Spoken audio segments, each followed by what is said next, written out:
Hi friends. Welcome. Let me see. Am I gonna have to close the window behind me? Maybe not. This needs to be tilted up just a little bit. Come on, you can do it.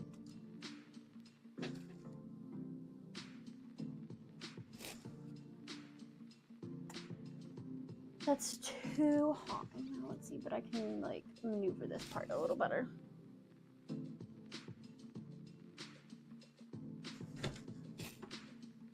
Sorry, Joey borrows my my little tripod thing.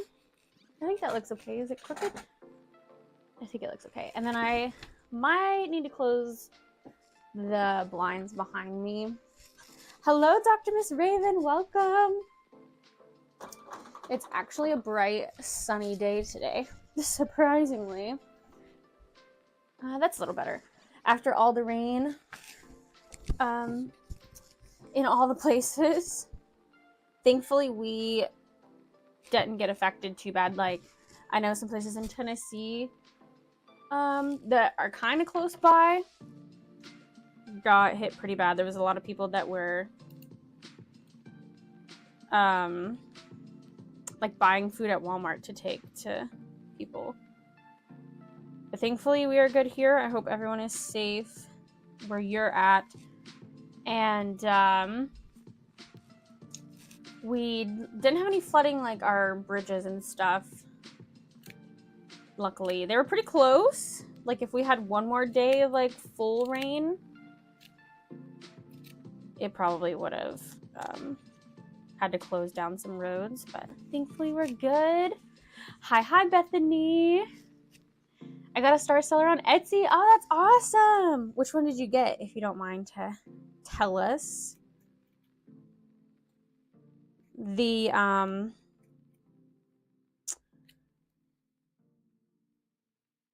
ones I have the most trouble with are getting back to people like in 24 hours and shipping on time. You would think that would be pretty easy, but lots of times it's because I'm gone out of town or like at a convention and someone messages me, and I wish that there was a way to put Etsy like as a reminder, because I get so many notifications at conventions, like from Shopify, from Instagram, you know, just people texting me and all that stuff. But I need like a reminder that Etsy like sends me, and I try to check it every day, but like at conventions or vacation or something, it's just not the first thing on my mind. And then shipping on time usually kind of runs into the same thing where an order has to go out the same like on Friday while I'm at a convention and I can't do it, or it goes out on a Monday.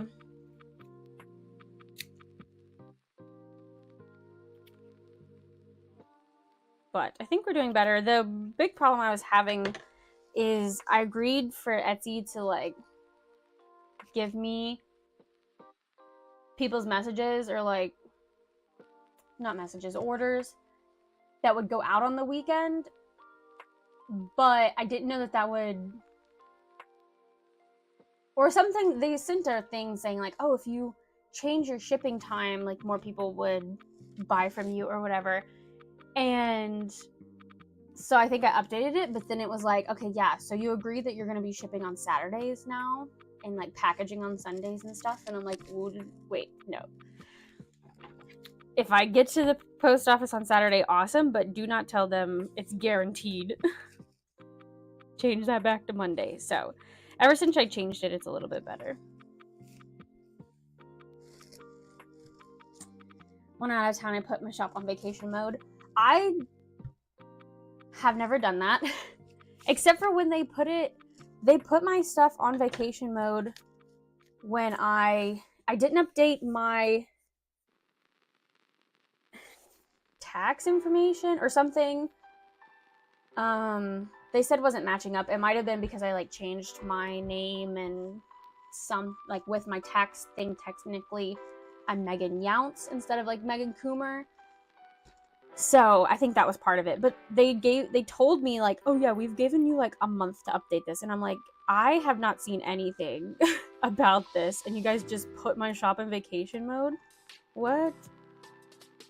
But I've heard that pushes your listings down. But if it helps you not to lose your star seller, then what I did when we went on our like wedding honeymoon, I made all my shipping orders like weeks out so that I had time when I got back, and then made an automatic message that would answer them. Because that was the one thing I was worried about. I was like, I'm gonna be on a cruise ship. There's no way I can get back to them in 24 hours. I'm not gonna have service. So that counts as the 24 hours. And I guess what I should do is make an automatic message in general if I'm worried about missing messages again. But I don't know. I only want to have the automated message if it's absolutely necessary, which I do like the idea of doing an automated message around the holidays, like Christmas time, being like, thanks for your interest. If you are inquiring about if your package will make it by Christmas, it will not make it if you purchase after this date, or something like that. Or something about, if you're asking if we can get it by Christmas, we can no longer get your order out. So that would be handy. Bethany, did you go live yesterday? Because I had a notification, but I didn't know if it was an old one.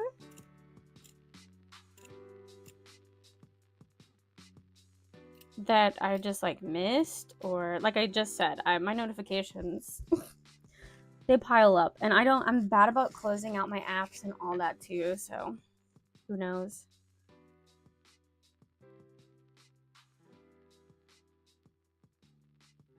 But I want to do probably after Anime Inc., especially since it's going to be Halloween or like, you know, it's spooky season, and Dead by Daylight's going to have their events. I want to do like a dual stream where like you play Dead by Daylight and I play Dead by Daylight, but we play it together, but we stream together. And then we both can stream on Twitch, because I'd like to do my game streams for now on Twitch. I haven't done any yet, but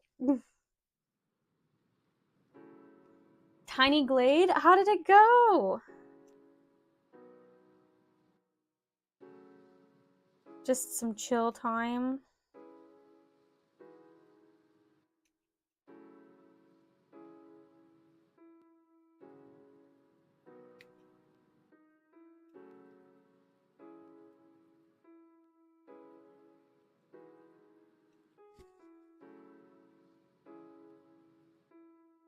Yes, I'd be so down. I think you can collaborate with others. I'll have to check. I think you can too. I don't know how that works. I've seen people,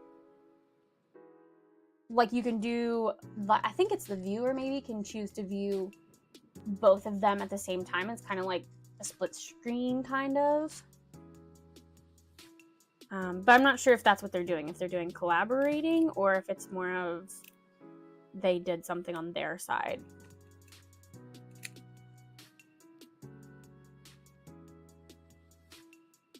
But yeah, I would definitely be down. And if Joey wants to join, he can. I know he doesn't like Dead by Daylight, but I also am worried about how our internet will do if we are both streaming at the same time.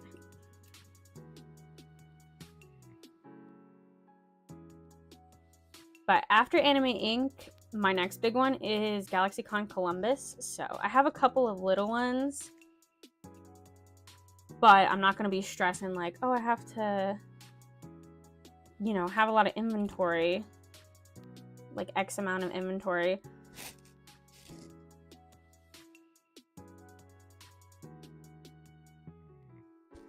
So that'll be good. And just having to balance Christmas orders too. Oh, let me get rid of that Kirby one while I remember. Hello, semi-welcome. Okay, hold on. Let me bring up Cloudbot and get rid of Kirby of the month. Maybe I just change it to like, if you want to give me a little tip, check out my Patreon. Okay, now let's timers. Yeah.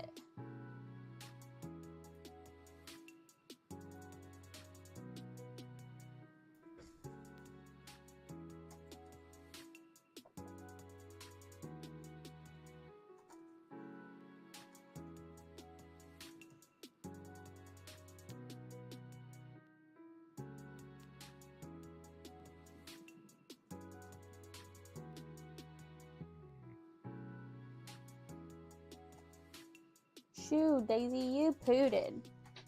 Oh gosh. I think Patreon is just patreon.com/your name, right? I should probably check on that.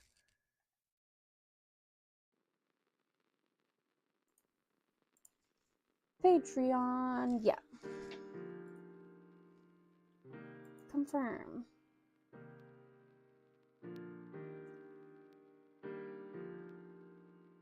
Okay. Yeah. So that should be updated now. It's been a long time. I know. Glad you're back.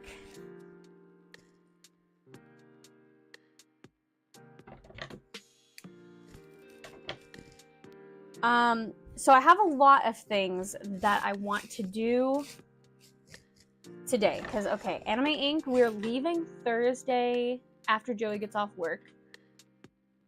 Which means we're not going to be getting in to Richmond, Virginia until late Thursday night. Like, it's going to be Friday morning. Like, we're talking 1 a.m., 2 a.m. Hoping maybe Joey can leave a little early. But I don't know. This will probably be the last year for a while, at least, that I'll do Anime Inc. because we've moved to Kentucky. Now it's an 8-hour drive. I do really love Anime Inc., but that's a long drive. When we lived in Delaware, it was only like 4 hours, which was nice. And of course, Richmond area is expensive. And then paying for the 10x10, this used to be my most expensive table. It was $750, but now I bought Lexington Comic-Con and I spent $1,000 on that booth.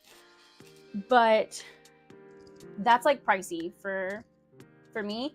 But luckily this year I used my hotel points and I got free hotel stays. So that helps cut costs for this year. But yeah, next year I think it's going to be too far of a drive. It's going to get a little bit more, it's going to get more expensive for sure. And they're expanding this year. So I don't know how that's going to be because in past years they've been, you know, the profit margin has been a profit, but not something to write home about, if that makes sense. And I already know that this year for convention-wise has been low for everyone across the board. So I don't expect anything crazy, like maybe the same that I did 2 years ago. Not even like last year's numbers. But also, if you guys haven't seen my announcement on Facebook, it was Instagram and it was on Facebook too, but I'm having a baby. Joey and I are expecting in March of next year. So that's also going to be looking a little bit different for what 2025 convention schedule looks like. So we're super excited. It was planned, if you guys are curious. So now we're just like shuffling things around to see what it's looking like. I already wanted to cut back my conventions. These past 2 years has been like, okay, after COVID, what's the good ones? What should I pass on? but I wanted to put my feet in all the waters. I wanted to wear all the hats. And now I have like a pretty good idea of the ones that I want to do again and that are close by. It didn't help that we moved. So now I'm like trying to find more in this area. But overall, definitely keeping MegaCon. I will keep that table until I die or until the convention dies. Lexington Comic-Con, which is in Kentucky, even though I'm not sure if I'm going to be there this year because Lexington Comic-Con I think is like the 7th, 8th, and 9th or something. And our due date is that next week. So I'm a little conflicted. Anybody out there that's been that would be 9 months pregnant, let me know if you think you could have ran a convention table. I of course will have help. I have several people that are like, my mom even was like, if you need help, if you're worried about not having help, I'll help you. And I was like, no, it's more like I'm worried about what if the baby comes early and I'm in the hospital and trying to direct somebody like, oh yeah, for credit card purchases, you do this. It's more of that. But yeah, I'm not sure what that looks like. I did ask like if a refund was possible. I might go ahead and go through with it if they do, because like I said, that was that $1,000 table.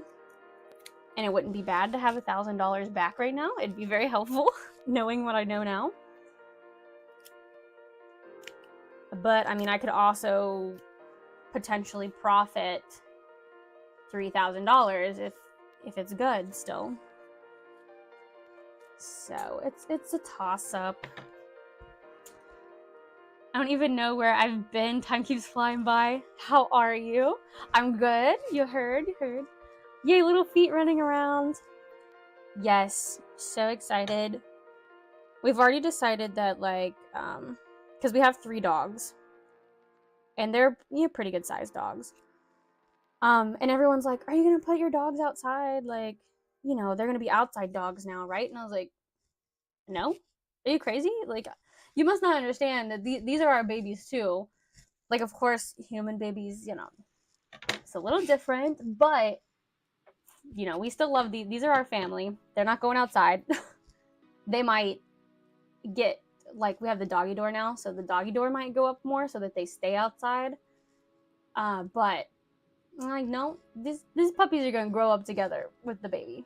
But we have decided that we're probably going to, it's kind of funny, instead of putting the dogs, like, boarded off, I think we will board off the baby, if that makes sense. So I've seen those big, like, playpens, like, not,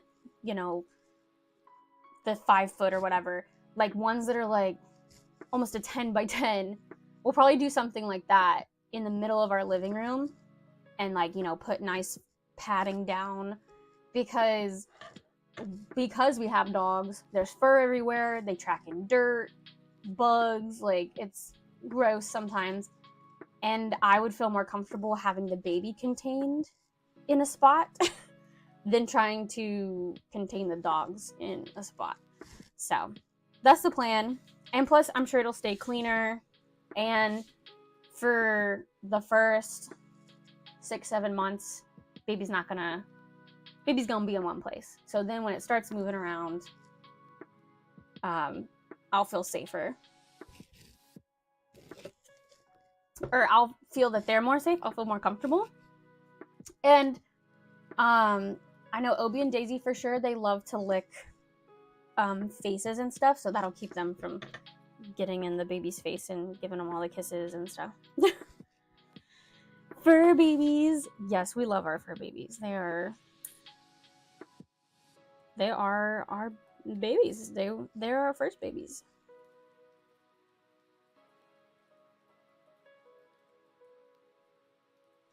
I remember telling my mom when I first got Obi, because he was my first dog. We've had family dogs, and when they pass away, that hurts.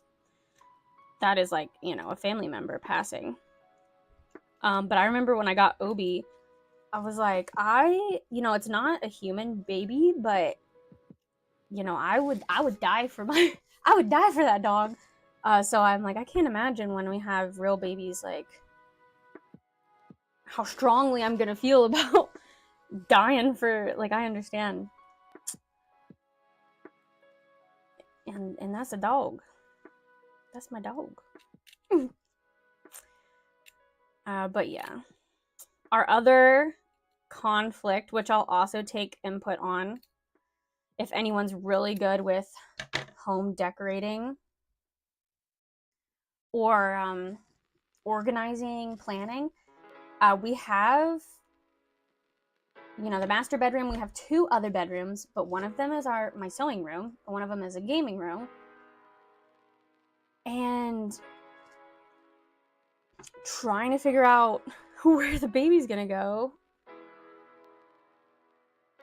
You would think like we would give up the gaming room, but we have big like computers and desks. So we go back and forth. Do we combine baby and sewing room and like half and half? Because we want to do like a cute Pokemon nursery. So it would go fitting, like it would be very fitting with my sewing room and like a downsized sewing. The sewing stuff. Or do we do baby gaming room and kind of downsize in there? Or do we do sewing gaming room? Which also kind of makes the most sense, because then I can set up my stream stuff on my desktop and it'll probably run a little bit better. Ultimate goal, I want one of those she sheds. If anyone has a shed that they work out of, let me know, because that's the ultimate goal. I just worry about, we have the room, like the land for it. I just worry about running electricity to it, which my family knows about that, but I don't know anything about that.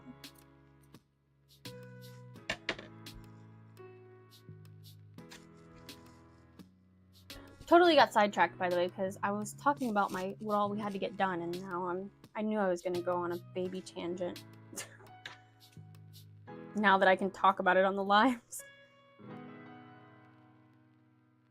I do plan to do a video just to share with you guys what I've been keeping a secret these past couple of months, but also for me to look back on.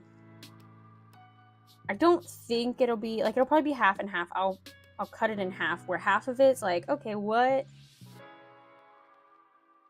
does Line Around Sewing look like going forward? But then the other half will probably be for the people that are curious about, how was morning sickness? Did I have any? How was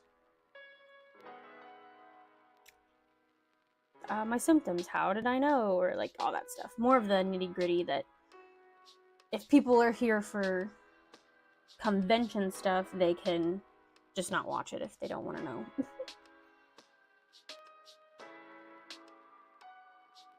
And I do have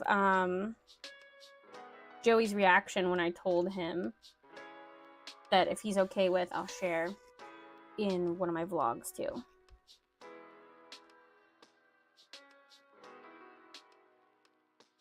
Okay, back on track for the plan for the stream and kind of the rest of my week before we leave, like I said, on Thursday. Right now I'm working on aqua bandanas. Okay, guys, my Etsy has been popping off. No complaining. I'm not complaining in the slightest. I'm thrilled because this makes me feel even like more confident about, taking a step back from conventions and focusing more on at-home stuff. So having my Etsy pop off is a great feeling. And I know right now it's because of Halloween, because that's my busiest time, and Christmas. So everyone's getting ready for that. Thankfully, they're planning ahead. So I have a lot of orders.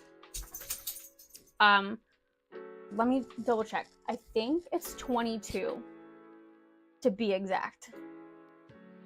And that's not including like digital orders that I've got in that are already like gone through.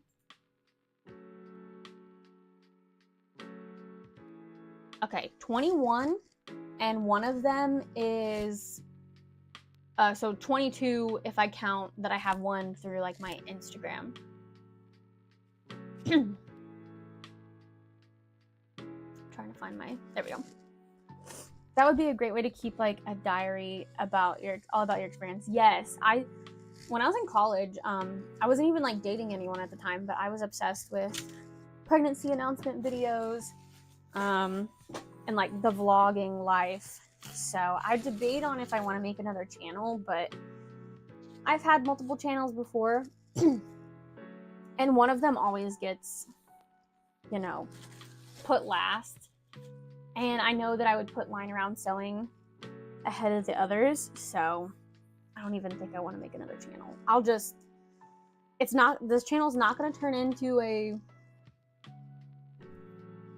family vlog channel.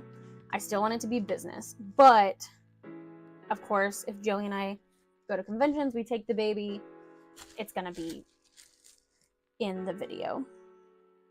So it's kind of going to be like business and balancing family with running a small business, which I know there's people out there that do it. So there's got to be people that do like to watch that. But that's how I've never been good at writing down and keeping track of things like that. That's why I do love vlogging. Sorry, I keep getting I take really deep breaths of air and I'm getting this stuffing in my mouth. But yeah, that's why I love vlogging, and especially vlogging our vacations, because my family really loves seeing those too. My mom and grandma and I just went to California to see the redwoods, and I already sent them the video. I sent them the link, but it's going up Friday for you all, and they're so excited. She's like, I'm so glad that you have this in video. And then of course my mom will send it to all of our family. She'll show her friends at work.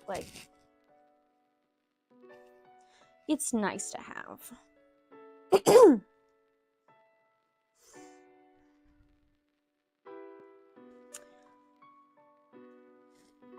Let's see. So, doing a few little miscellaneous things right now. Stuffing the axolotl pillows. This is actually my last Lou pillow. Unless I'm hiding somewhere, this is the last one. And I will not be reordering these because I've had them for 2 years now. Over 2 years, maybe. They're super cute and they sell okay. Maybe every other convention I sell one. But I have them significantly marked down now. It's either $10 or $15 somewhere in there.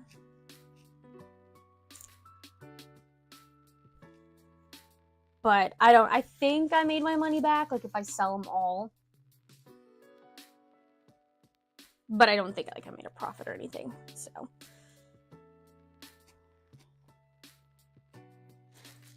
I'm stuffing these. I do have more of the crim. I do think more people love blue, so that's why the blue ones sold better. I do think I got the blue ones in first too, so they kind of had a little heads up.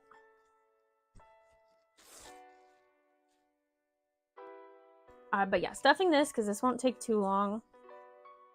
This is also really nice to have because it just has a zipper on the bottom to close it up. But if I run out of stuffing at a convention and I need stuffing, I can just unstuff one of these. I have backup stuffing.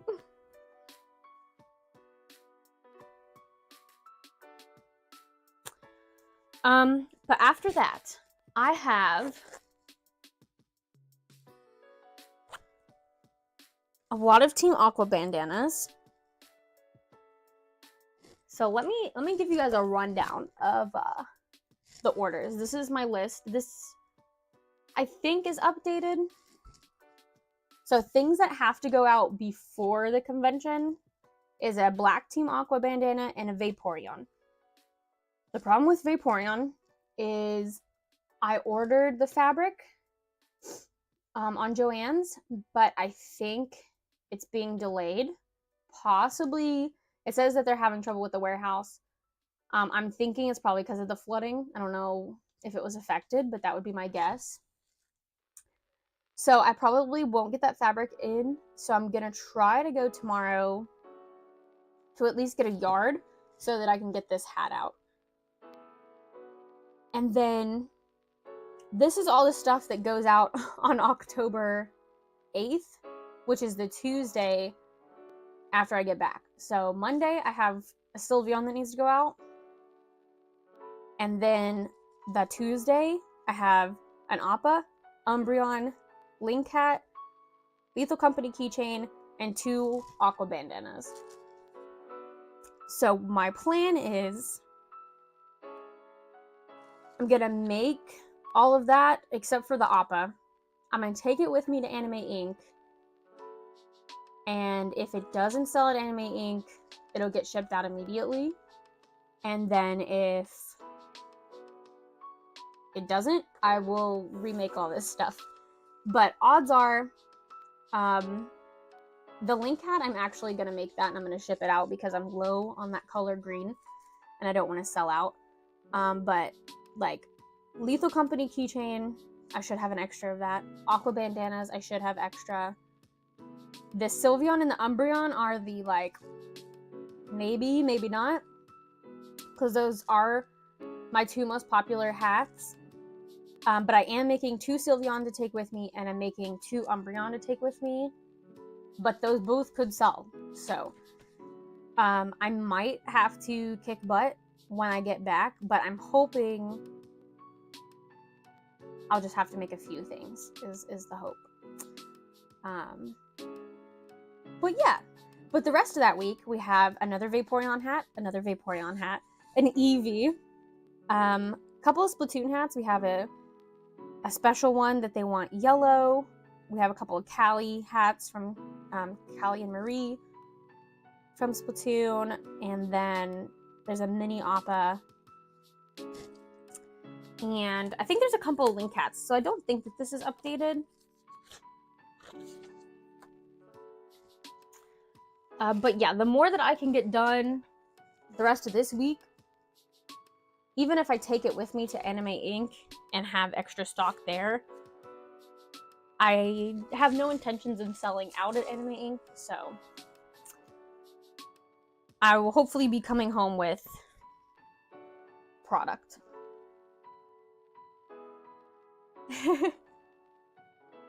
I hope my Halloween merch comes in this month because the ports are going on strike. Oh no! Oh my gosh, I didn't even think about that. Yeah, I hope it comes in for you too. I know you've been so excited about it. You definitely can tell people are Halloween shopping, right? It's not a bunch of Appas, it's a bunch of hats. But I'm so glad. And then this was before, like, a Jolteon and Eevee Pikmin hats. My Korok bucket hats have been popping off too, but I do have some more in stock, but I did put that those are sold out for now on my Etsy, and I think my Pikmin bucket hats are sold out because I did want to take some with me to Anime Inc. And so anything left over, those will go up or I'll renew them. But with the bucket hats, I do order those in bulk, like just the bucket hat base.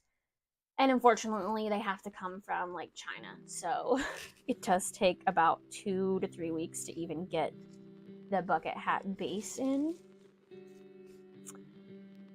And then, of course, link hats have been doing good. And people have been wanting the light green color, which is this color. And I didn't realize how low I was on it. I also use that color for Deku, but Deku hats don't really sell that much. So I've been using it for link hats. Ahoy! Hi, Captain. How's it going? I know you guys can't see what I'm doing, but this, for some reason, it's harder to stuff it up here. But I'm stuffing these axolotl pillows real quick, and it shouldn't take this long, but I'm talking. Oh, it's lagging a little bit. Anytime my computer decides it's going to take off like an airplane, it lags out the stream a little bit. I like the piratey shirt you're wearing. Thank you. I got it for free from Anime Crossroads. Yeah. They did a raffle at, I was going to say GalaxyCon Columbus, MatsuriCon in Columbus. So if you guys want to see me win it, it's in my MatsuriCon vlog. But yeah, I was like, Joey, get the blue pirate one. I was like, I want the blue one. That's perfect. She's a cutie. It reminds me of Miss Fortune from League of Legends, if you guys have ever played that.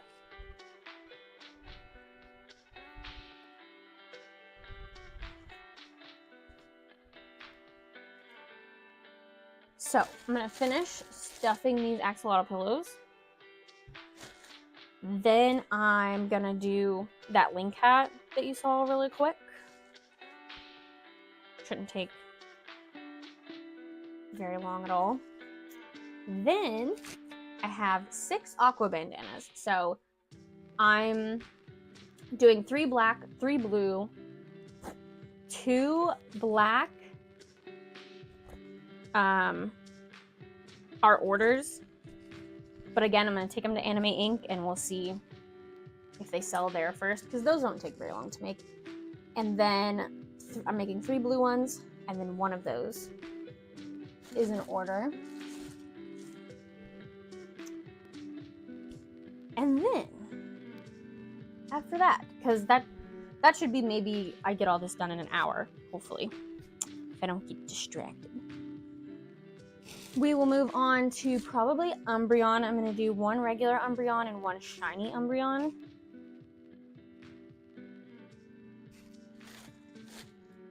And then that could be where the stream ends. But if I'm still here, well, there's a hole in this.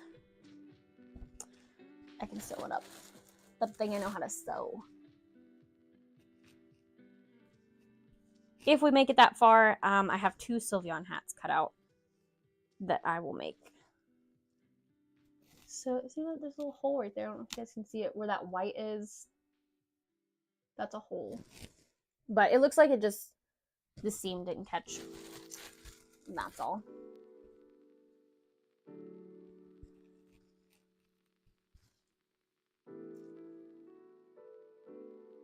Why's my stream gotta be so laggy? This is also why it would be nice to change to my desktop.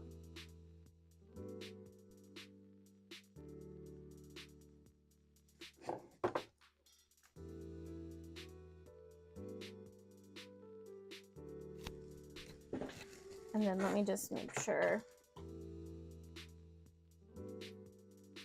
and close out these other tabs that we don't need.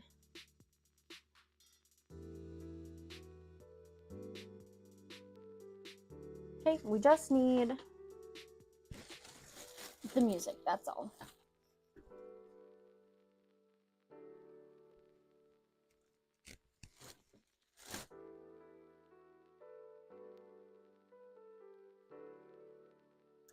Yeah, if you guys are interested in some gaming streams, I do want to do some on Twitch and kind of build a little bit of a base over there too. That way, when I get some extra money, hopefully for the holiday season, I can do the dual streaming on both platforms. So when I do that, I want to have a little bit of a following on Twitch, just so we have people over there too.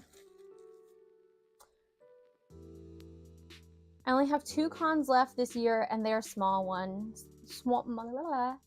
Small one days. I thought about Anime Inc.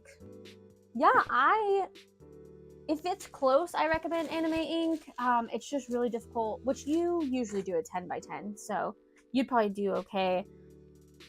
But for that one, it's hard because if you don't have someone to share with, a 10 by 10 is a lot, and it's like a lot of hours, and it can be really slow.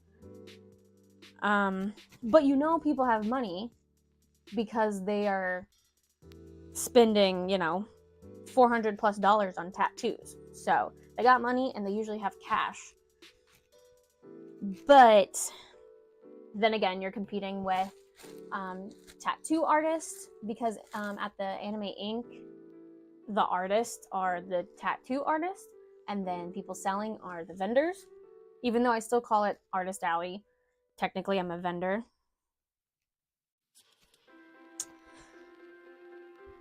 But I mean, it's fun, it's good vibes. They have music, and people are definitely there to buy more merch, like wearable merch, hats, shirts, bags. I would say plushies. It's just not very big for stickers and prints because the tattoo artists usually bring that stuff as well, because they can do tattoos and they can sell merch at their table too. And then lots of times if like people are like, oh, I'm getting tattooed by this person, I also want to buy stickers from them. I want to buy their merch. So that's the only thing.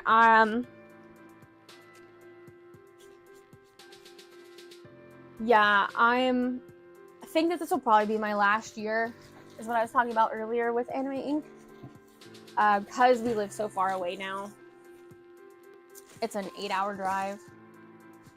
Okay, that's just gonna be right there.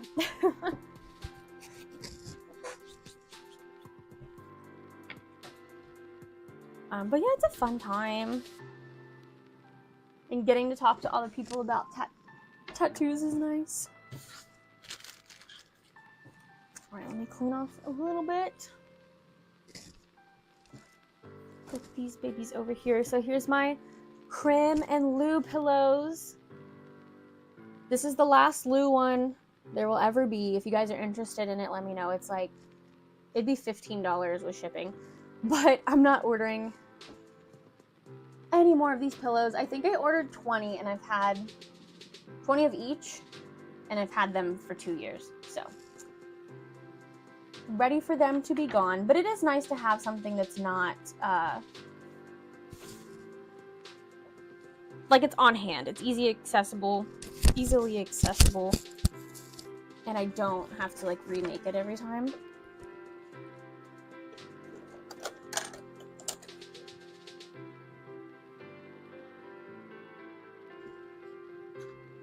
But that's the last Lou. I do have several Crims left.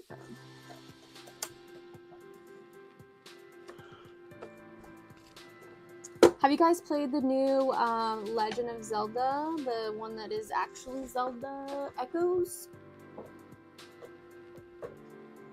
Echoes of Time? I literally just put it in a hashtag on my Instagram post, and I can't remember.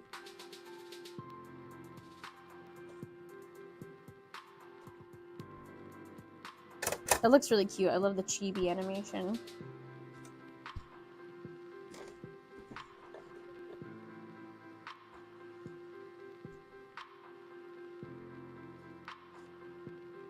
I was trying to see if there's anything new from it that I could make, but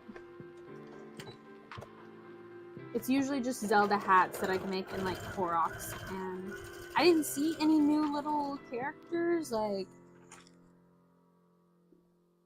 that seem to be getting popularity right now.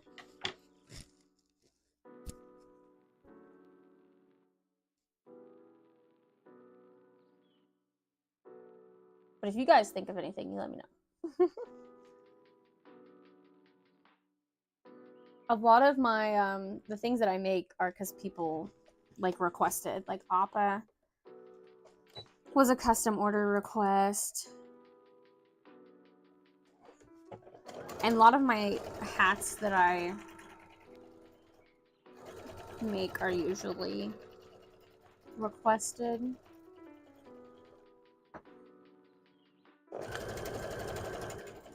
Happy October! Are you guys excited for the fall and spooky season?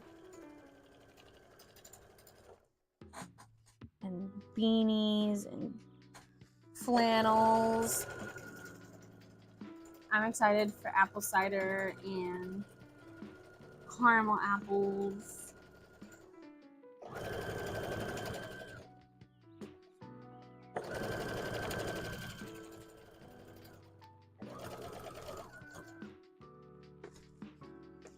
This is Joey and I's first year of being in our house for Halloween, so we're excited to have hopefully trick-or-treaters.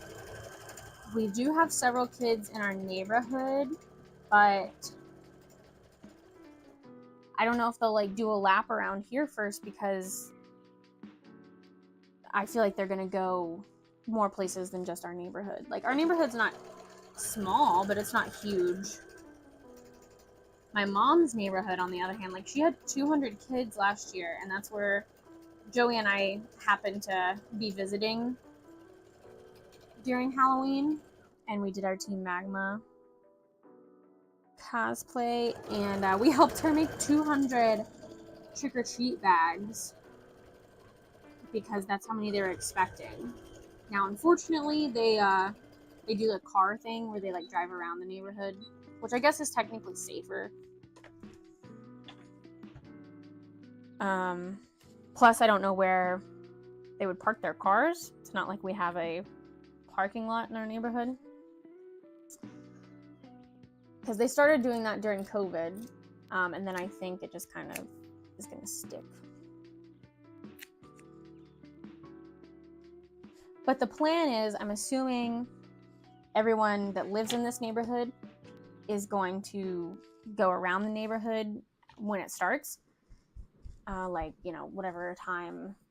It's usually, I think, like 5 or 6 they start going trick-or-treating. I think like 6. Because that's when, like, mom and dad are off work and stuff. And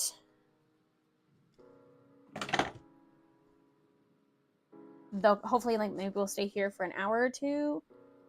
Maybe just an hour. And then if it's dead, I might go help my mom hand out candy.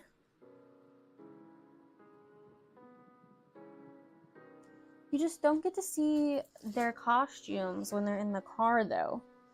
So my mom last year is in here, like, peeking in the random people's cars and being like, oh, what are you wearing? I'm like, Mom, maybe, like, don't get so close, like, inside their car. They're gonna drive off with you.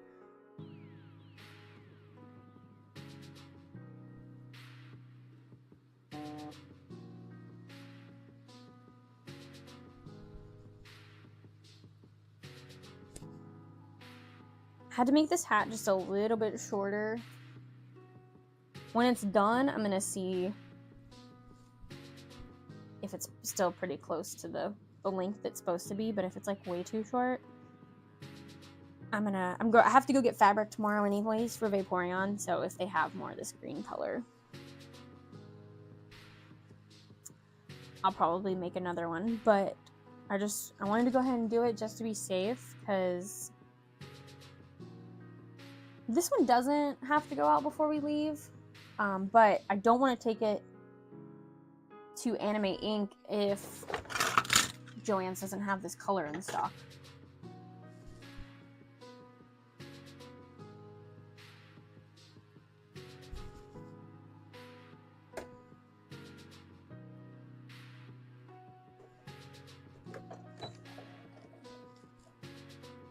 I did have someone ask if I could get them an Umbreon hat before October 10th, I think, which means I have to send it out before we leave. And I didn't know which evolution it was right off. I was like, well, it depends on which one evolution you want, because if I don't have it in stock, you might have to pay like a rush fee if you really want it before that date. Because one, I have a lot of orders. Like, I didn't tell them this, but that's usually what it means by a rush fee. Is like, you don't need to pay more for shipping, you need to pay more for me to focus on your item. So I went back and forth. I was like, do I tell them like $5? Or do I tell them like $10?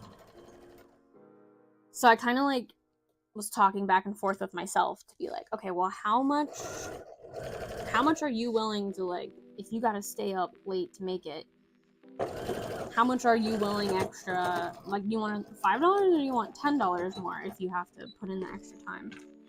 And I was like, well, I'll do $10 if they want it that bad, they'll pay the extra 10. If they don't, then you know, if I make it, I can take it to Anime Inc. type thing. Like I said, I need to make some extras anyways. He was just like, do I give it to them, or do we take it to Anime Inc.? So they were willing to pay the $10. So thankfully I am bad about, like, you know, feeling like I'm shorting people or like making them pay too much, but I forget sometimes that I have to not ask them, but I have to get them to pay for my time, because my time is valuable. Okay, let's see how long this comes out to be. Now, I need to check my listing, because I think I have that it's like, my link hats are 33 inches, and I know I didn't short this that much, because this is measuring like 27, and that's a whole lot of inches off, and I didn't cut that many inches off. But I could be thinking about, I think my scooties are 33 inches from like top to bottom. That seems more reasonable.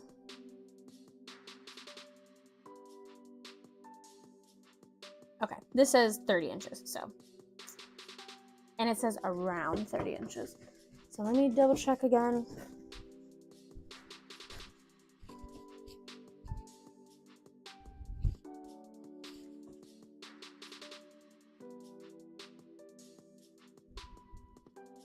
Okay, yeah, it's just like an inch or so short. So unless they measure, get their tape measures and measure, it should be fine. But again, I'm going to, this was like the only piece of fabric that I had left. So if they have the green tomorrow at Joann's, I'll buy it and I'll make another one. And I'll just take this one to Anime Inc. But let's put the cord on real quick. I swear something is like stealing my cord, because I have a big roll of this that's like a little bit thicker, and I do like it a little better, but I can't find it. And I also thought I had more black cord, but I'm completely out of it apparently.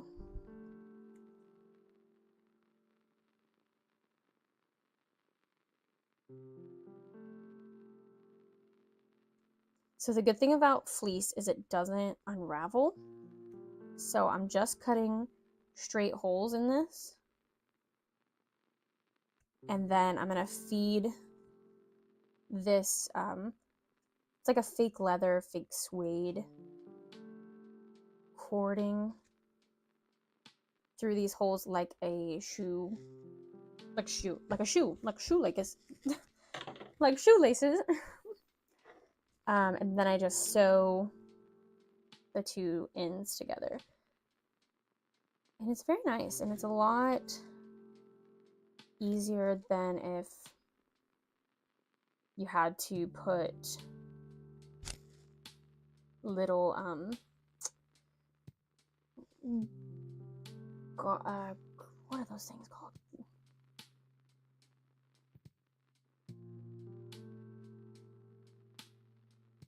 Starts with a G, and you put them in holes.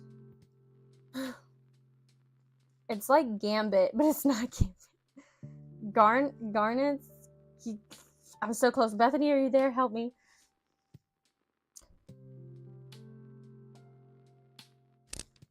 It's they're metal rings.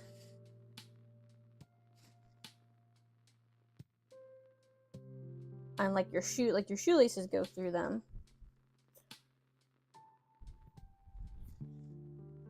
I'm literally all around it. I know it's Garnet, Gambit. It's like the letter. It's a letter that I can't say right now.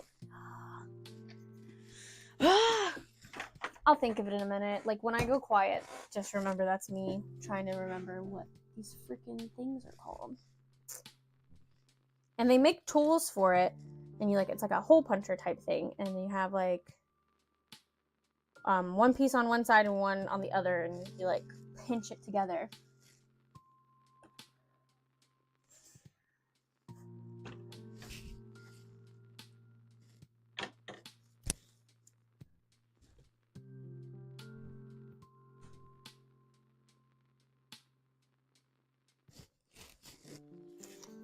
And I don't have anything in here right now that I can show you.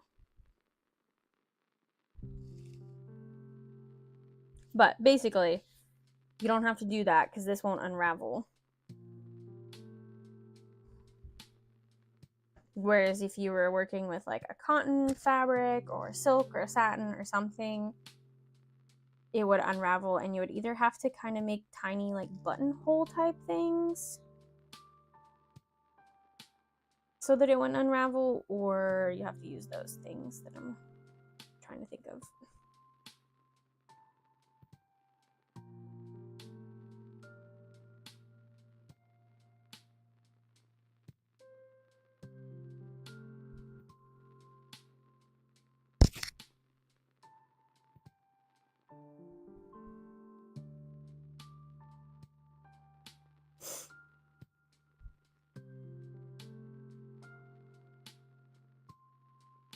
Unless something changes, I am taking my embroidery machine with me.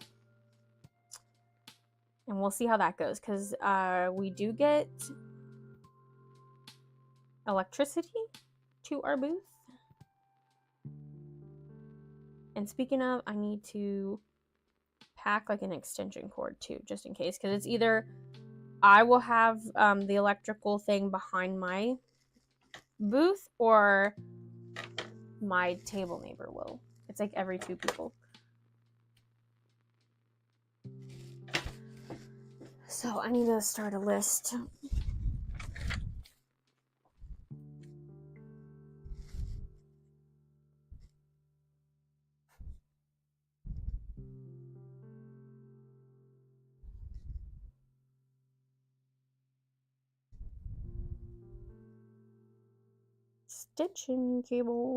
Extension cord.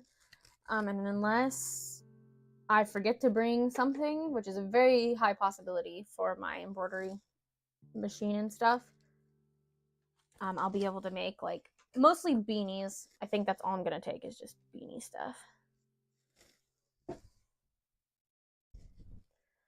Okay, so that one's done. I'm gonna set it over here. Let me cross it off my list so I can cross off. You guys can see me cross it off. I can cross off Link Hat, and I didn't put those axolotls on here, but I'm going to.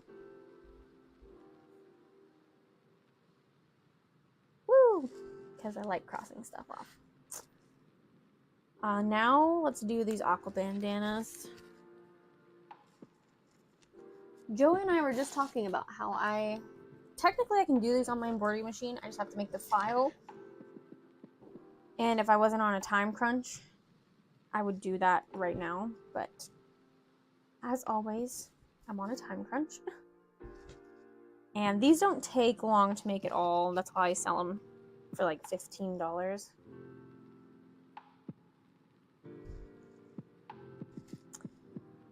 But if I took the time to do it on the embroidery machine, they would take like even less time. Because I would just, I would put down a piece of white fleece and then I'd have it stitch around this shape, and then I would just have to go in and trim it. So where I'm cutting this shape out once and then sewing it once, I would only have to cut it out once and not sew it at all.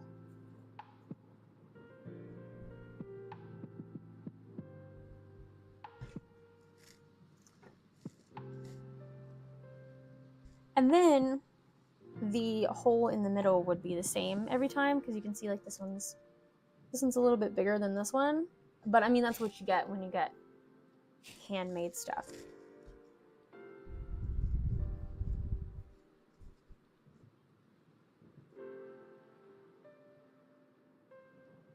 I did a design for these on a beanie.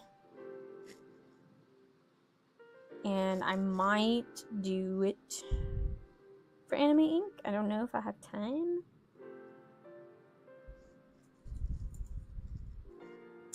I do have a couple beanie designs that I need to do. I'm kind of doing a collaboration with Dr. Anime, I believe is his handle on Instagram. He's also going to be at Anime Ink. And I think it was KatsuCon. I did a collab where he used my beanie in a video. So if you see, I think it was my Mew beanie. If you see a guy wearing a pink Mew beanie and he goes and he interviews like the celebs and stuff. And he interviews people sometimes about like, what do you think's the most overrated anime? And like asks them and stuff.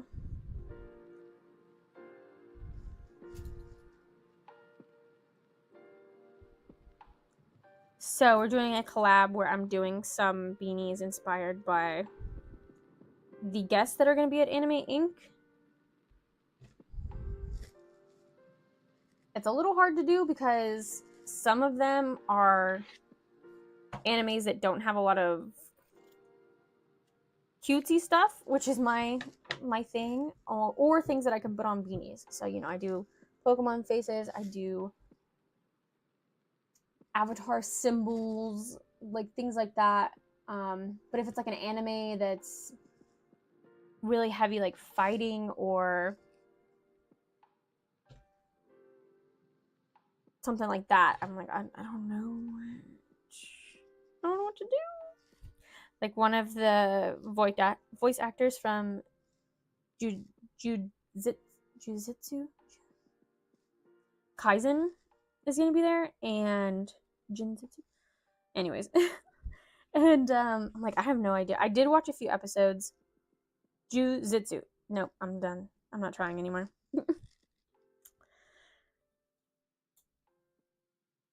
And I'm like, I don't know what I don't know what to do with this anime. I would like to watch more of it though. But I'm like, yeah, nothing's sticking out for me.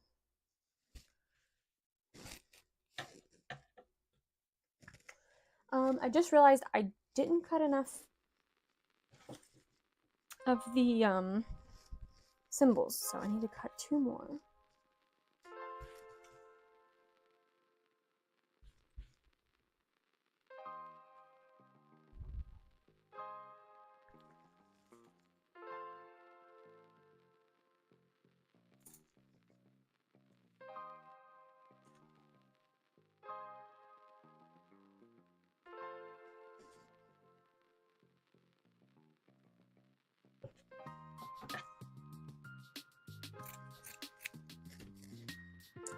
Then we can sew these up.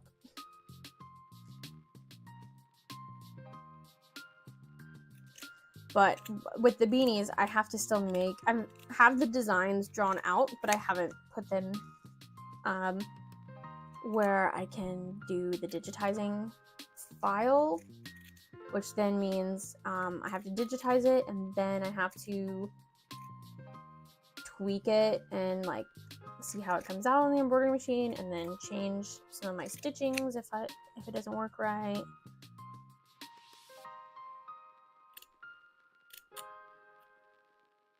So depending on what I get done today, hopefully tomorrow I can kind of focus on like beanies. And mostly just doing the ones that I'm collabing with him on, and then taking the rest to work on while I'm there. Just in case, because if I forget something and then I don't show up with these beanies for him, I would feel so bad.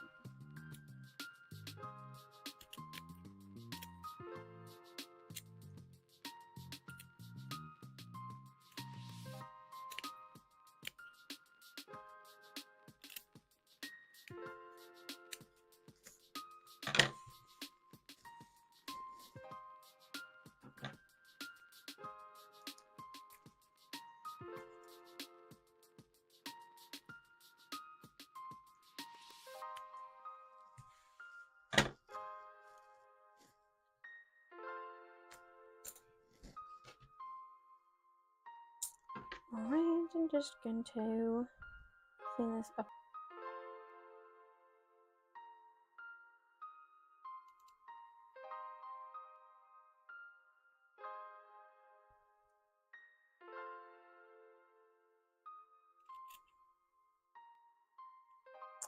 So I really like the idea of this she shed, and that was the ultimate, like, that was the goal when we first moved in here, was I was gonna get like a little she shed that I can work out of, because we have this extra AC unit, like one of those wall ones, not that goes in the, or not the wall ones, window one, but not the one that goes in the window.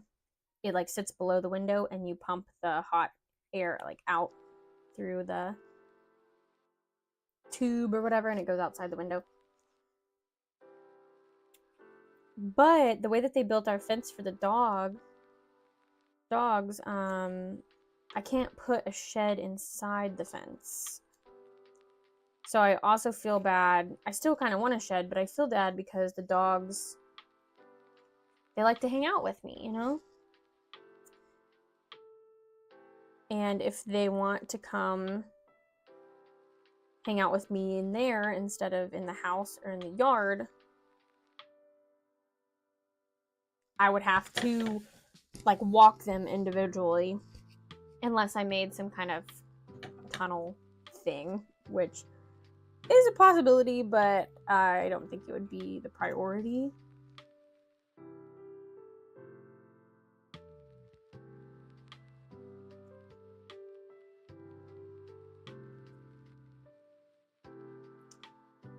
Some people, like some of my family has said like, oh, well, you can just, if you get a small one, they can like lift it over the fence. But that seems like a lot of trouble, and I don't want to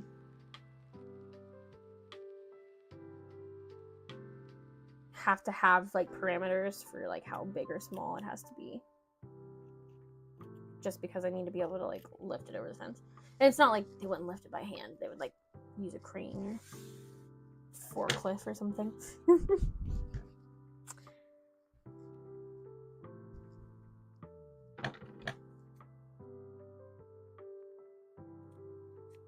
But I still like that idea the best. Or easiest thing, I guess, I mean, kind of easiest but not easiest, would be to move. But I do not like the idea of moving again within a year, potentially. I'm not saying no to it, I just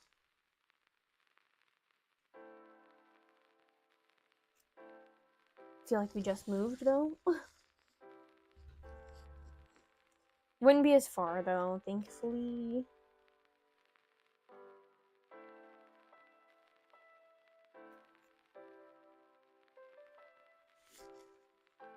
And our payments for this house are like really, I mean, low compared to, you know, what we're paying for our apartment, but also just in general, we got a really good deal on the house, which is, oh my gosh, which is why we moved so kind of like abruptly. And I like the idea of not paying it all the way off, but paying it down pretty low, and then when we go to move, we can sell this for a good price and have that like equity or whatever the big adult terms are to go towards our next house where we're not drowning in debt when we get a bigger house.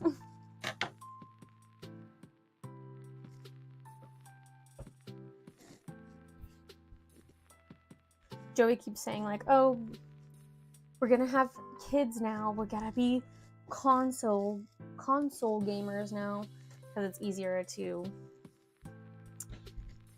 get up and like take care of kids and stuff when you're a console gamer. But if you're like a PC gamer, you have to, you know, usually at a desk, and you have to get up, and if you have headphones and all that stuff, is what he's saying. I'm like, we don't have to be console gamers like all the time. Like we still do console gaming anyways. I was like, we might just have to switch back and forth.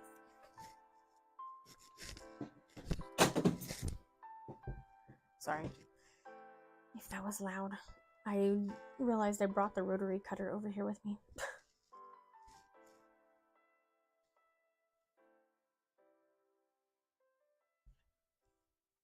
If you guys ever want to make your own like fleece bandana, cut a big triangle like this, and then just make sure the bottom part, like your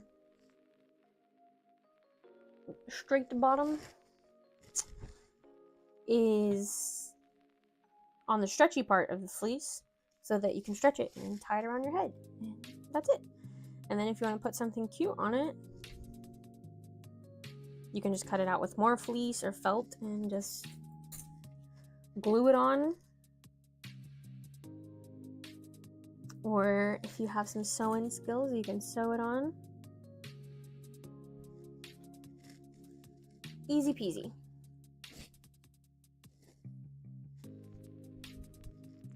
Alright, I'm almost done pinning these on, and then we can sew them.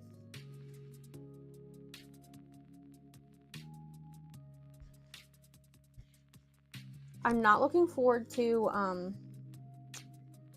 Anime Inc. This is at the Greater Richmond Convention Center, and they do not have good service in that building.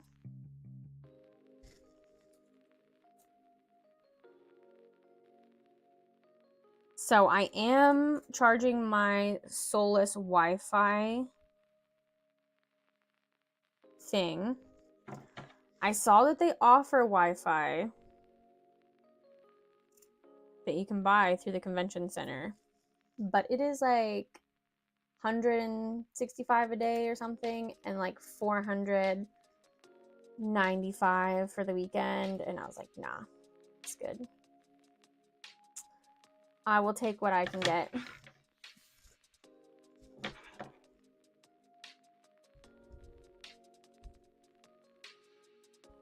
Apparently there is a guest Wi-Fi or local Wi-Fi or something. I don't remember if they've had that in the past. If they have, it definitely wasn't any better. But if that's something new, then maybe we'll be okay.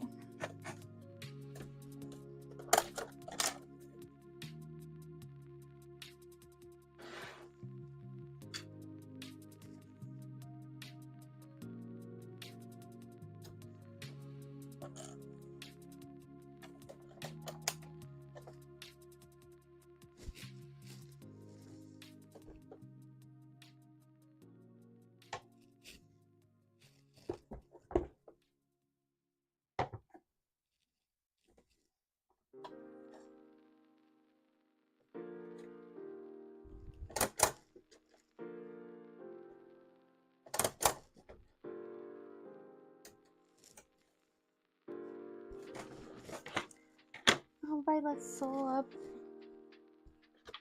some Team Aqua bandanas.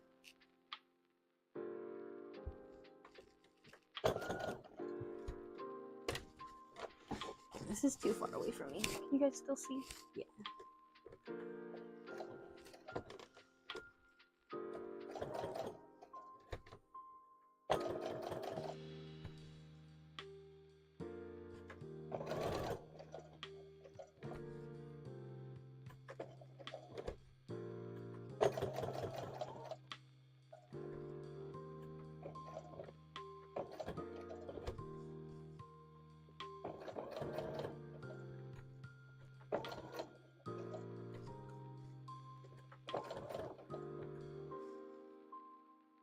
Hi, Michelle. Welcome. How are you doing? Just talking about prepping for Anime Inc. here. And Halloween orders. I really wanted to get like a Halloween inspired tutorial, but I honestly don't have any idea what I want to do. And I was like, maybe I can make like a little pumpkin plushie. But I know like some kind of costume thing would be really nice, but I don't even know. I don't even know what would be like popular right now. Hello, hi May. I'm good. I did my first Artist Alley a few weeks ago. Yeah, how did it go? Feel free to share. Let us know. Congrats on the little one. Thank you, May. We're so excited. I'm trying to hold back talking all about it on the live. But definitely expect more of baby talk and trying to figure out how we're going to organize our house. Which is what I was talking about earlier. If we're gonna do a sewing / baby room? Are we gonna do a baby / gaming room? It's all up in the air right now. Luckily we got some time.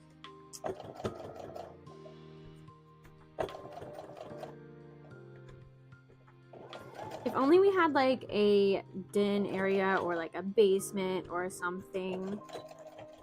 We could move our gaming stuff there, but we don't even have a place to put our kitchen table, because if we did, whoever did the layout of this house put a sliding door, like a sliding closet, supply closet. So if we put the table there, it blocks the closet or it blocks our door, like our back door. And of course, we have 3 big dogs. I'm like, we're not gonna block the back door or make it harder for them to go outside. It went pretty well. I made a profit, so I'd consider that a success. That is a success. It was. Hold on, let me skip this ad. When I got home, but we changed that. It was touch and go for a while. I wasn't making mini sales, and then someone came by and bought my biggest item. Oh my gosh, that's always so exciting. Yeah, like slower ones like that are hard, but it does make a world of a difference when someone comes and like spends lots of money and you're like, oh, you're my favorite person. I had one person, I think it was actually MatsureCon when I sold there last year. It was day 1 still, and she bought 3 Evolution hats. Not long before we were closing. And she's like, yeah, I just really like hats. And I think I only had like one of a couple of them. And she's like, since you only have one of these, I'll get this one, and this one for now. I'm like, okay, are you sure? Because I always feel bad. I'm like, do you know how much money you're spending?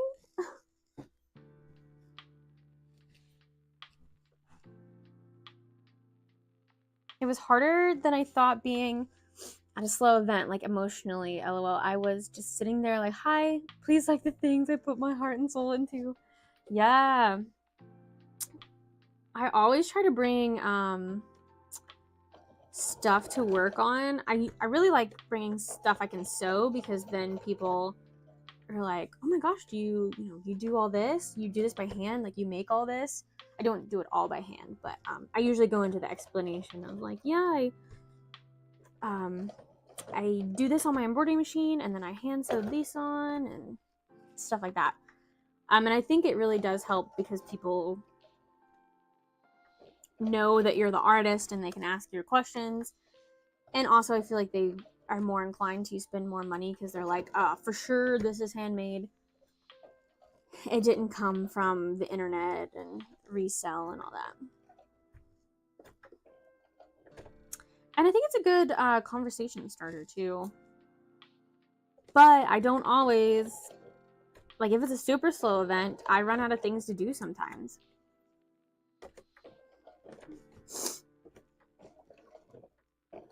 So then it's like, okay, I'll draw on my iPad or play some games on my Switch.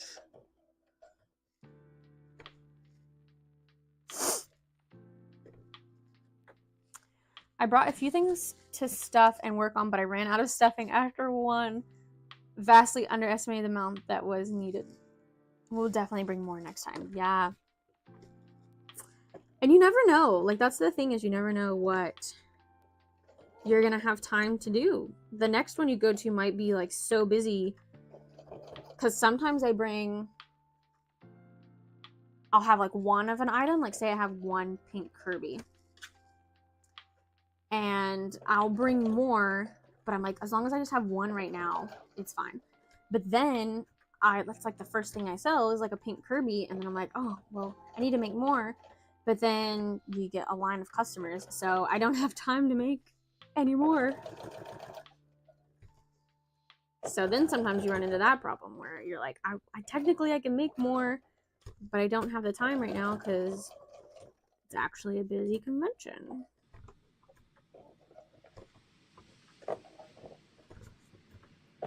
But I do enjoy that about like handmade stuff, is you can kind of, if it is a good show,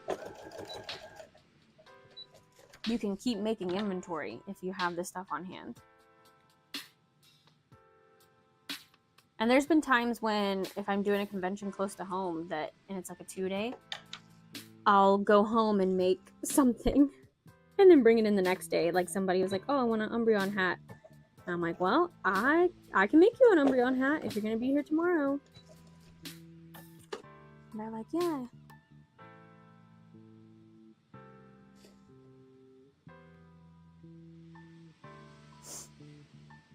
So I think that's always the best, like, moment.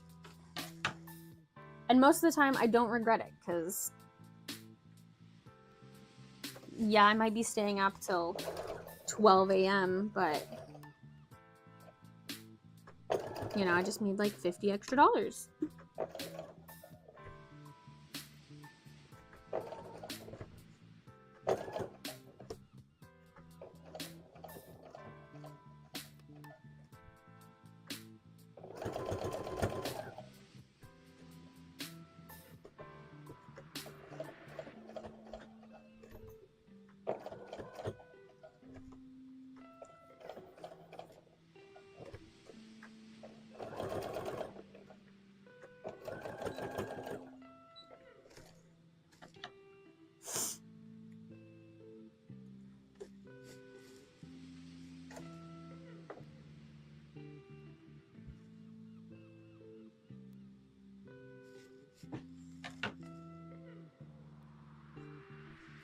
I definitely felt better when I was doing something with my hands and I noticed that more people commented that my stuff was handmade.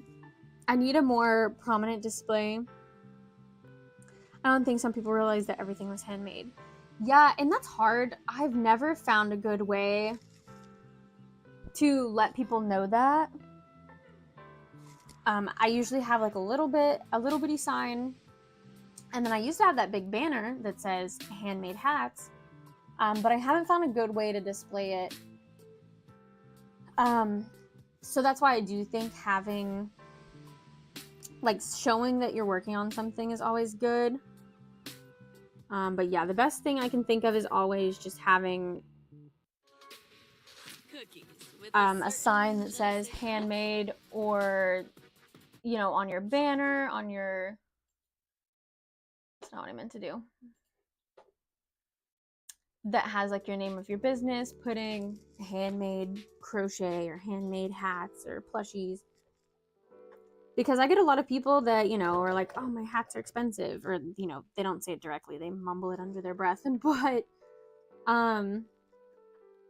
then like their friend is like, oh, but it's handmade, and they're like, oh, I didn't realize it was handmade, or like they're like, you make this all yourself.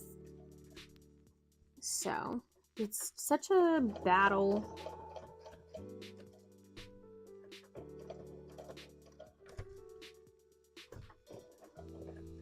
But I do want to eventually get more signs and get bigger signs. But I do know, like, if you have a small display, like, or a small space, you want to fill that with product that's going to make money, not signs that's going to take up space where your product could be. So it's a back and forth battle.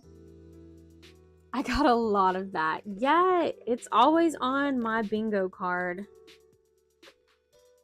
Honestly, even for conventions, because usually you get teenage kids that don't really understand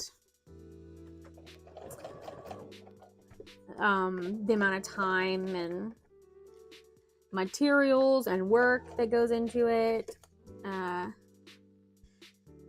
Usually at the conventions, that's who you get. But like at markets, you'll get all kinds of people. You'll get moms, grandmas, uncles, grandpas, all saying like, oh my gosh, it's so expensive. Like, what?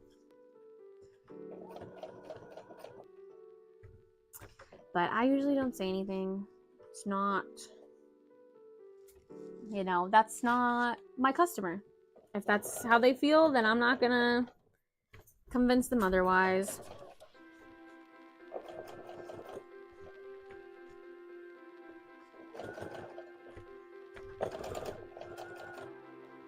I mean, it's still hard when I have my own family that's like, people pay money for that? And I say that all the time. Like, I know I talk about that, but like, I just want to be like, don't say that. That's not, like, I know you're gonna be like, yeah, I know you're happy that I'm selling this stuff, but you saying like, I can't believe people pay money for that hurts my feelings.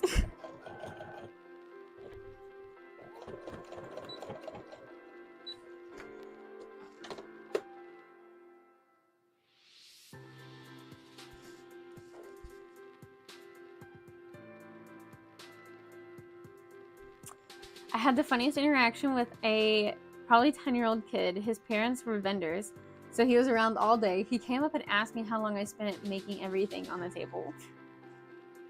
I said, I don't know, probably a year of my free time. And he's like, wow.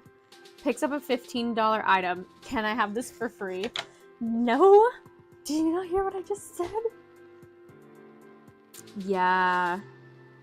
They're, especially vendors kids, which I hope my kid is not like this. We're gonna teach them that, you know, this is prized stuff. Okay, we're not gonna be bargaining, we're not gonna be like that. But I do think some vendors, especially if it's a vendor's kids that's not like a handmade stuff, like if they're just selling, you get it a lot at like the marketplaces or flea markets or things like that, where I'm sure other people give them stuff for free because they're a cute little kid. And I'm sure at Anime Inc. this has happened 2 years in a row. I'm sure that they're going to be there this year, and that's fine if that's what you want to do. But there's this kid who is a tattoo artist kid, and they'll bring around like a box selling stickers. Sometimes it's what the kid has like drawn, and then sometimes it's the parent like artwork, and they are trying to either do like a sticker trade, or they're trying to do like sell them.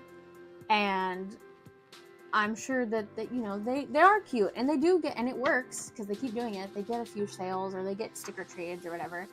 And I think that's fine if you want to put it at your table and let your kid sell your stuff or like their stuff.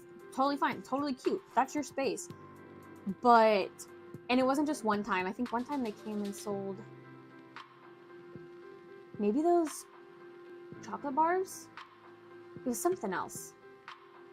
And I think first year I did Anime Inc., I did do a trade with her.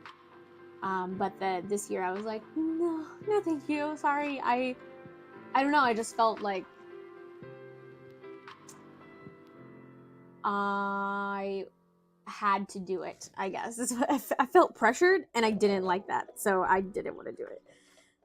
But no, I'm sure that they're definitely a sweet family and a sweet kid. I just don't like the idea of like, hey, I'm here too trying to make money. I can't just be trading you things. But that's just my opinion. I know some people probably are okay with that, and that is totally fine. That's just my 2 cents. Like, I know kids don't understand the value of money, but you know how long a year is, right? That's 10% of your life, kid. That's so true. That is why I have a free sticker basket. That's always a good idea, yeah. Like, just a little freebie thing. I have, like, if you follow me on Instagram, you get a free Pokemon card. So it really sucks when people undervalue what you do, especially your own family. That sucks. Thankfully, my family has been supportive, but no one's opened their wallet yet. Yeah, it's always good. Like, I do have a very supportive family. I feel like I just threw fuzz on myself. But they don't understand, like, we play video games. Most of my family is not a big video game or nerd or anything like that. So they can't fathom spending any money on that kind of thing. So I think that's what the biggest thing is. Now, if I was selling clothing, I think that would be more realistic to them. Like, if I was selling sweatshirts or like t-shirts for like $20 or sweatshirts for like 30, 40, whatever, I think they would understand that more because it's clothing and you can wear it and get your value that you paid for it. But where like plushies, they're like, I don't understand. They just sit there. They're just cute to look at. When like more of our generation now is like, yes, we collect these stuff and buy this stuff because it makes us feel good and makes us happy. So we buy lots. But no, I do appreciate it. They're like supportive. And they're proud of me, but I don't think they understand.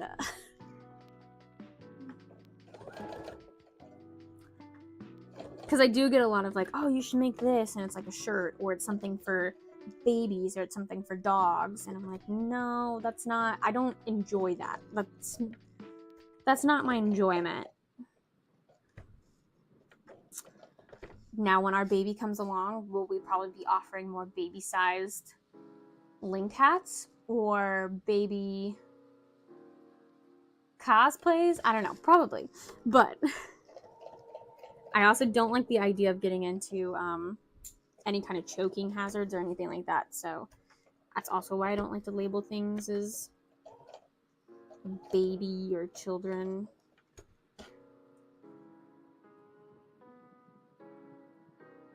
That's a good idea. I do want to have stickers eventually.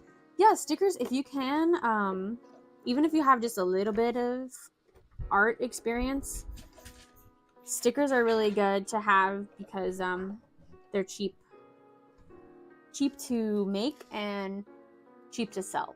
So if people like really want to support you but don't have a lot of money,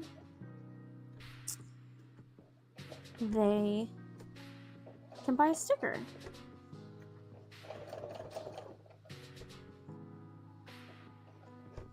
And then if you do get a popular design, you can move up and you can put that design on pens, keychains, t-shirts. Like, you can grow from there.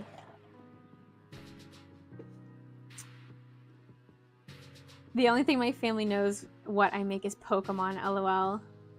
And Sailor Moon. Yeah, my family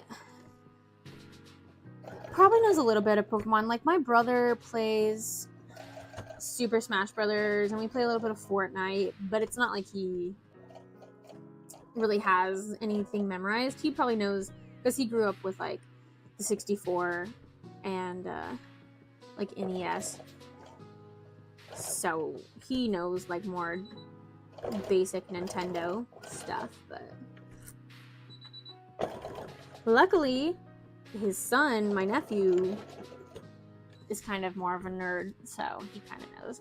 But he's getting more, because he's a boy and he's getting to that age where he's getting more into he started with Fortnite, and now it's like,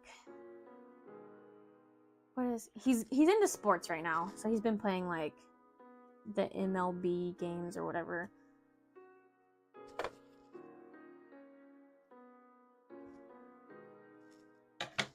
He wanted to get into Grand Theft Auto for a little bit, but that, he's a young child. That's not a good idea right now. That might have been a little bit of my fault. But I let him play it once at my house with supervision. I didn't know he was going to convince his grandma to buy the game and be like, yeah, I played this at my aunt's house. I'm like, no. I had control. Listen, I just let him drive cars, okay? Don't buy that game for him. I've had people ask me to make One Piece stuff. I've never seen One Piece. Yeah, I know, One Piece is so popular. I started watching the anime. I knew basic information, and then the live action came out, and I loved the live action. And I love the music, I love the actors, and I know people that actually love the One Piece anime are probably like, don't say that. But I have started watching the anime, and I just don't love it. I think it's and it could be because I'm watching the dubbed, because I can't watch subtitles while I'm working. And it could be that, but do you guys know when you're watching like anime, it's usually when it's dubbed and what they're saying doesn't really like make sense, or something's like added in there and you're like, I feel like they added that just so the like mouthing would line up, or like, why are we talking about this? I don't have an example from One Piece specifically, but either One Piece in general is just very chaotic and a little bit stupid. Not like, this is so stupid, like comedy stupid, which is not, I'm not a huge fan of like comedy like that. Or because it's dubbed, there's parts in there where you're like, doesn't make sense. But I did notice, if you guys watch Squid Games, they have that dubbed too. And they like to add in, like at the end, like, you know what I said, right? Huh? Don't you know that that's what I'm talking about? Like things like that, where they add that extra like, huh? Or what? Or, when like usually people don't really talk like that. I see it more for anime, like it makes more sense. But yeah, I remember in Squid Games being like, it doesn't, like this grown man is like being like, I'm not going first, you heard me? That's what I said, huh? Right? Don't ask me again, huh? That kind of like aggravates me, and I don't think you notice it until someone points it out, so I'm sorry. But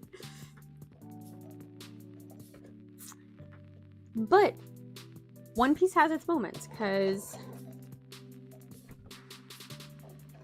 I will be like listening to it because I'm like sewing, and then all of a sudden I'm like captivated, like, what's happening?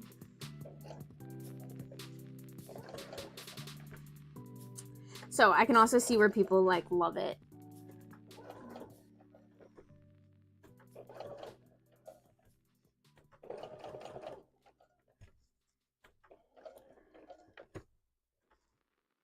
But I'm the same way where like you are, Miss Raven, where people are like, make this, and I'm like, I haven't seen it. I don't like to make things if I don't know about it, because if people come up and talk to me, I want to be able to have somewhat of a conversation. It doesn't have to be like I know every single specific or everyone's name, but I want to be able to know what they're talking about.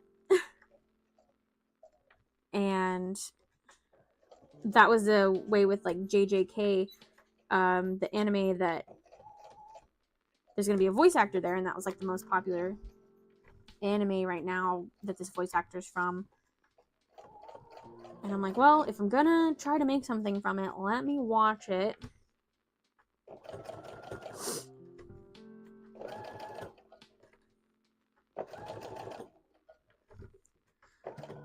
But we don't have Crunchyroll, so we're kind of limited to whatever's on Netflix.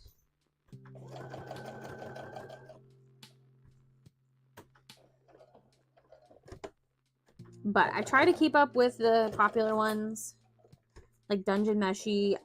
Joey says we finished it. I feel like we didn't get all the episodes done. But that one was good.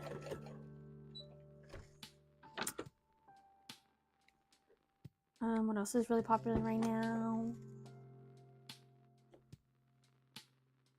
When we were visiting Allie, Joey's sister, we watched Kaiju number 8, I think, and that was really good. Like that, I almost want to say that that's one of my top animes. I feel like I need to watch it again before I'm like, this is my top anime.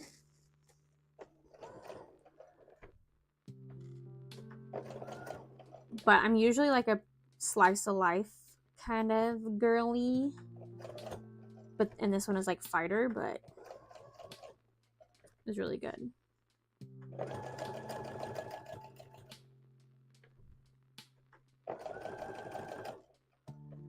Oh my gosh, I have to tell Joey, I forgot that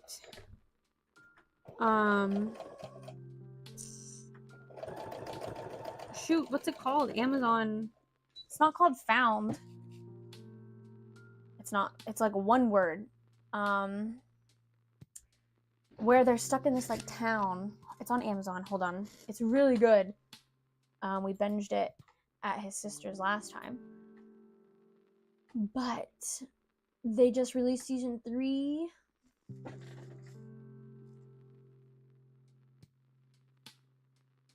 From? Yes. I was like, it's not Taken. It's not. It's a horror, like thriller genre. Yes, we need to watch that. And I believe it's on Amazon Prime. So you guys should check it out if you need something spooky to watch.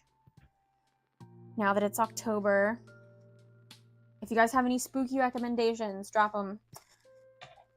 Drop them low. Drop them now. I also recommend on Netflix Haunting of Hill House, and all of those are really good.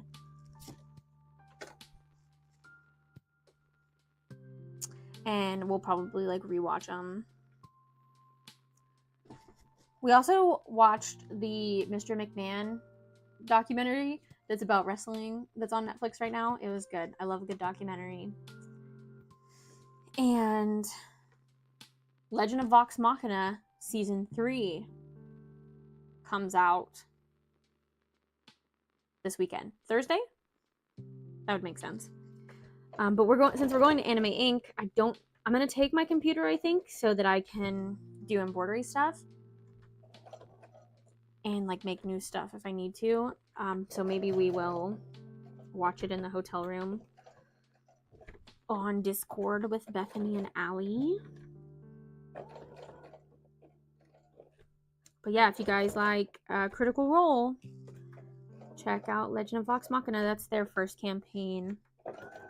And it is also on Amazon Prime.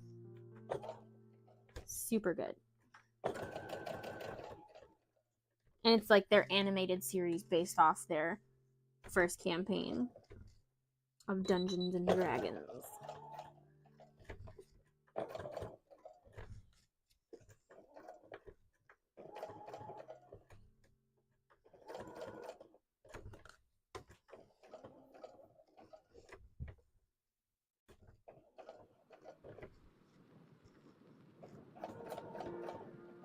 All right, this is the last Team Aqua.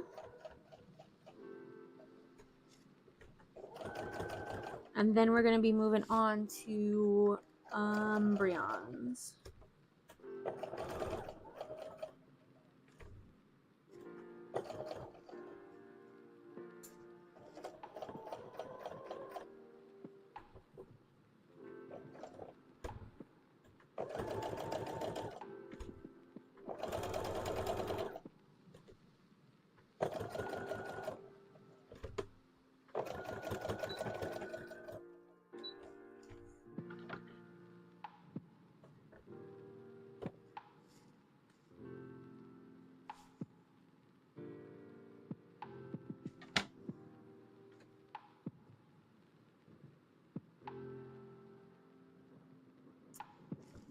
Chili's is messaging me. I think I saw that you can get like $5 off a dessert or $3 off of a dessert or something.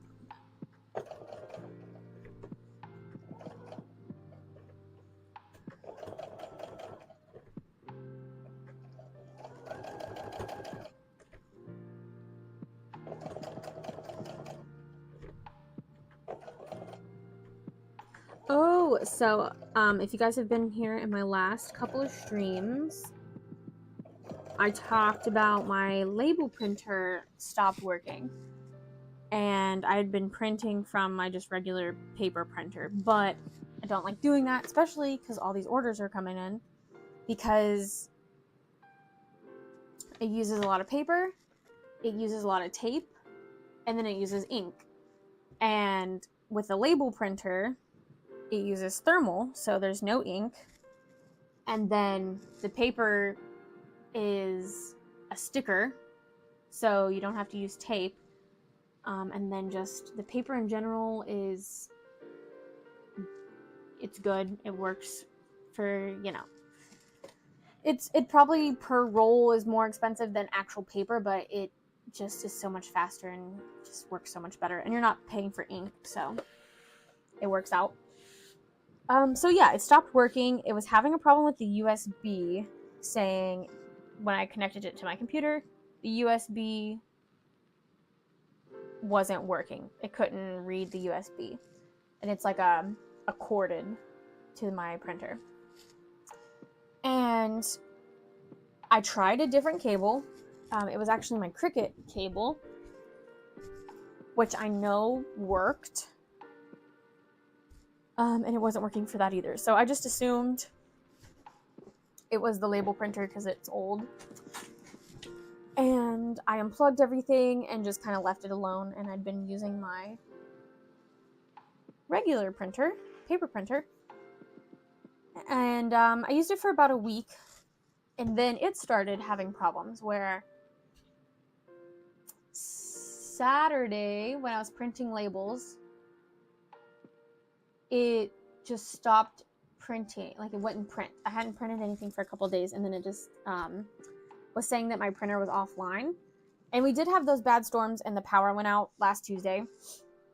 So I was like, well, maybe it's because the power went out and, you know, it's not reading the internet or whatever. Even though on my printer it says it's connected to the internet. So I was like, I don't know. So I shut it all off, restarted it, tried it again, and it still wasn't working. So I was like, well, I can't mess around with this anymore because the post office is gonna close. So I was like, Joey, if you want to mess with it, take a look at it. I was like, but I can't. Post office is gonna close. I can't. I at least need to get out these orders. So when I get back, I go and try to print from this computer, like my desktop computer, and it still says that the printer's offline. So I did think it was something with the printer. And Joey was like, he didn't even tell me that he fixed it. He was like, well, maybe you should like remove and add your printer back on to your computer. And I was like, did you get it to print? Is that why you're saying that? He's like, no, I'm just, maybe if you just removed it and added it, maybe that would work. I don't know. So I come in here and he's printed the labels. So he just removed the printer and like, you know, reinstalled it on the computer. And I was like, thank you. Like, now if you just want to mess around with my label printer and get it to work, that'd be great. And so I'm like, well, actually, before, let me see if like you doing that fixed the other problem. And sure enough, I come in here and I just plug in the USB for my label printer and it starts printing all the labels from like past orders that wouldn't come through. And I'm like, are you serious? I was like, I don't know what you did to fix this one too, but thank you. So something, I guess, troubleshooting on my computer, because I've turned the computer off and on, and I've turned the printers off and on, and I unplugged things and replugged things in. But something about that, just removing it off the, like, you know how you can like add a printer to your computer and like remove a printer? Apparently just doing that fixed it. So yay, I don't have to get another label printer right now. I still like the idea of seeing if someone wants to like sponsor me, like send me one to try. But I do think I'll have to reach out because I don't have any information listed anywhere. Like, oh, if you want to send me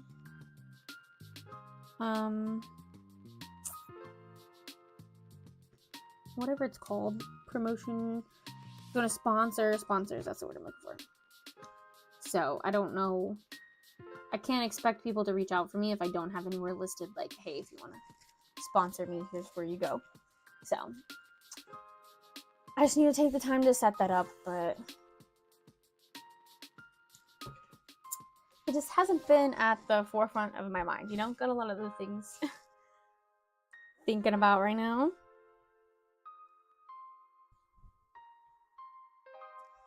These two ears are kind of a different shape. I think I need to trim down this other one a little bit.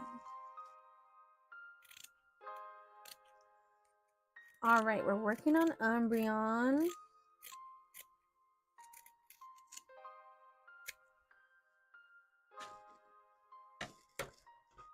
This is probably my most popular Scooty hat.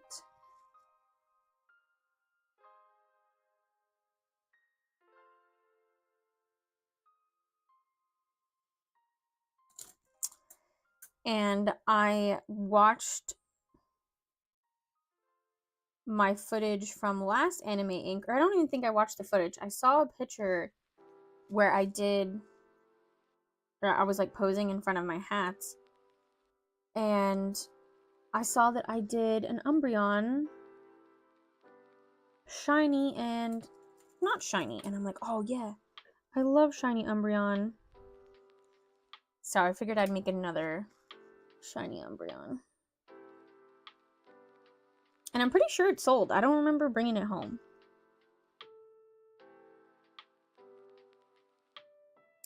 I think I remember the regular Umbreon selling first, but the shiny one did sell.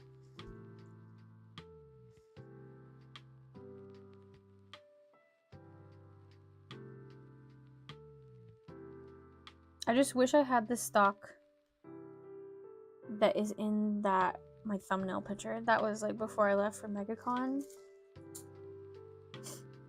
And I just wish I was at that inventory level again.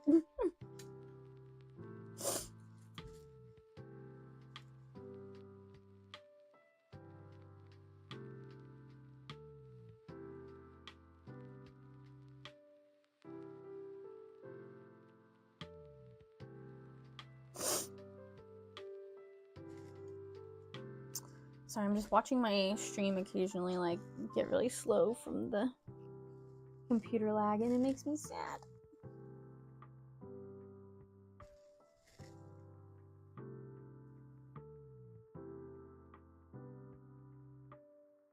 I do want to put those like squeeze things in one of these hats one time, but I'm gonna have to make a shorter version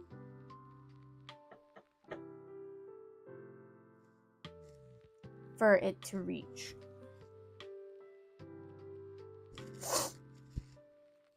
And I think that's why sometimes people think that mine's not handmade, because, you know, you see those for sale in like malls and stuff all the time. And I have people that'll come up and just like try to squeeze the bottoms of it, and they're like, oh no, never mind. Like they're trying to show their friend, like, oh, watch this, so and so's got one of these at home, and they'll try to squeeze it, and they're like, oh no, just don't do it.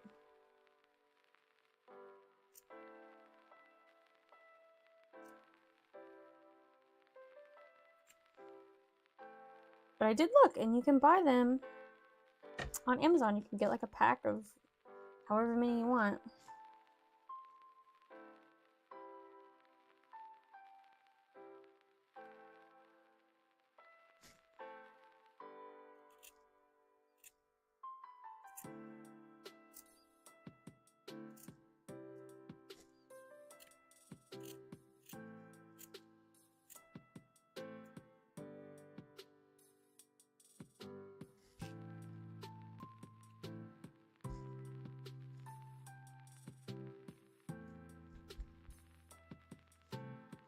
I just kind of eyeball this and put it in the middle.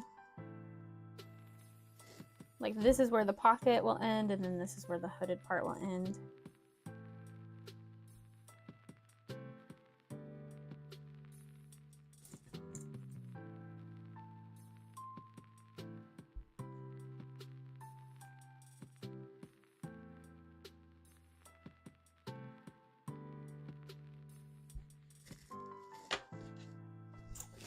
I'm trying to catch up on all of my YouTube people that I follow, because I haven't been watching as much on YouTube. I think it was a little bit because I have been like nauseous, and I definitely have FOMO. I don't like to, if I'm like missing out on a convention, or if I feel like, you know, people are posting a lot of Artist Alley vlogs, which is what I watch, or people talking about their business and stuff. But for the first trimester of this pregnancy, I was very unmotivated. I was very tired, and I was nauseous. And so watching YouTube videos, like, and not being able to do what they're doing at the time, because I'm not feeling my best, was also not good for my mental health. So I really just kind of like stepped away from watching other people on YouTube. I still uploaded my stuff, and I went live. There was a few times I didn't go live, and that was because I was not feeling good. But I'm finally back where I'm like, I have all the things I want to do. And so I'm trying to catch up on the vlogs that I've missed.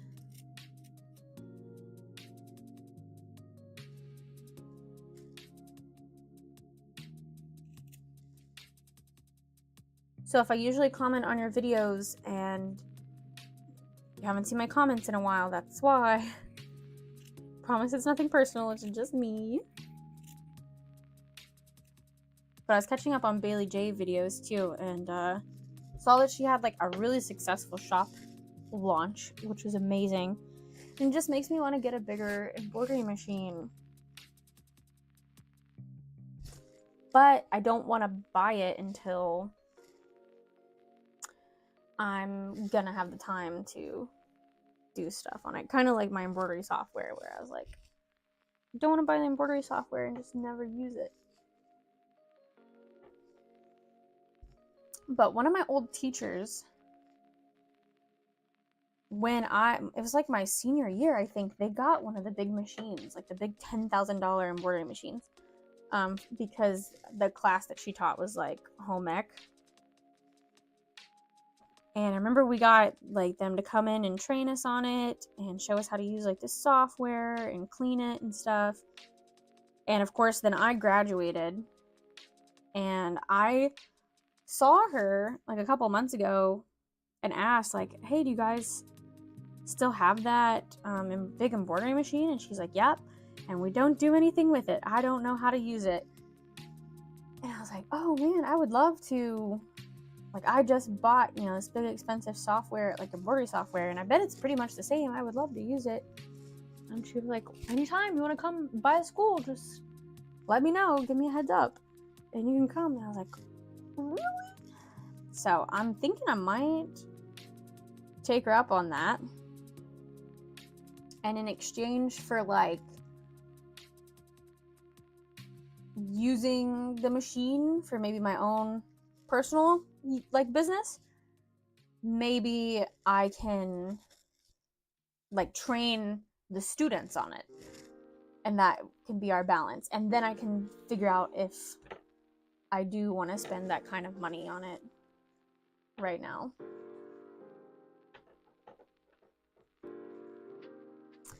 Because seeing Bailey J make her like sweatshirts and stuff, I'm like, oh, those are so cute.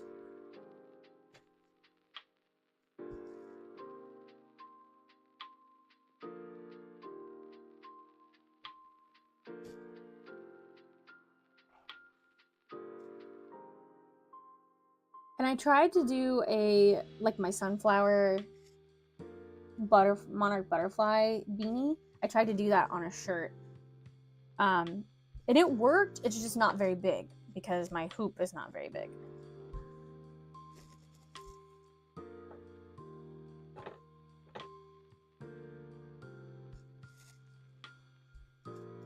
So that's the only thing with that is I could do more big shirt things. And there's other things where you can like attach like a hat hoop and sleeve hoop and all that stuff.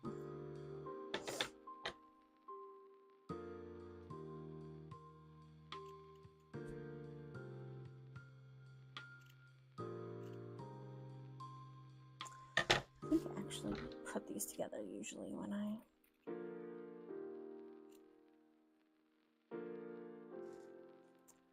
This is like one of the hardest parts for Umbreon is freehanding an oval inside this oval and trying to get it pretty much like symmetrical like inside. So what I like to do is like fold it in half and kind of get a general starting and then honestly just looking at my distance from the outside perimeter and not looking at the actual oval that I'm cutting.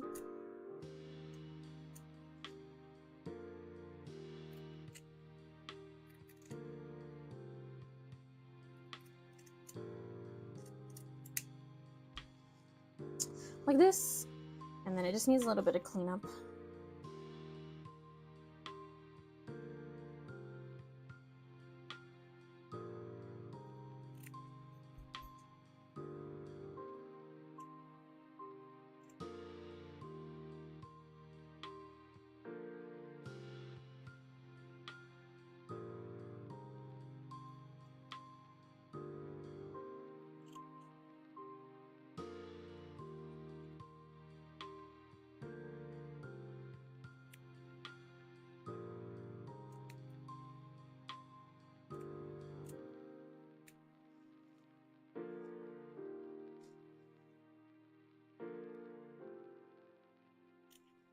I don't think I talked to you guys since last Tuesday because in my last Tuesday I was talking about how I was taking my nieces and my half sister out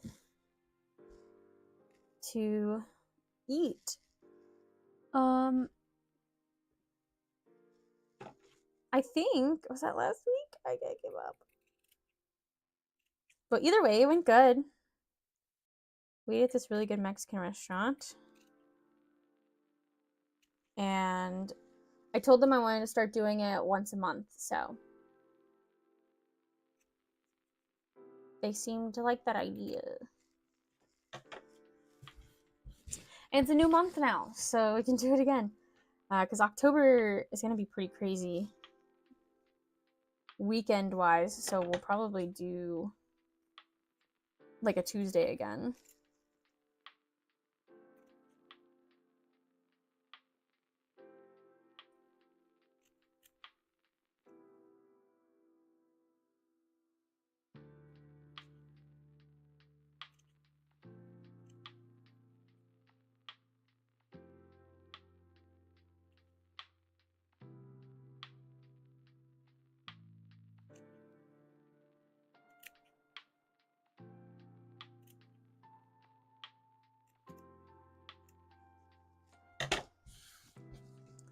All right, got some ovals.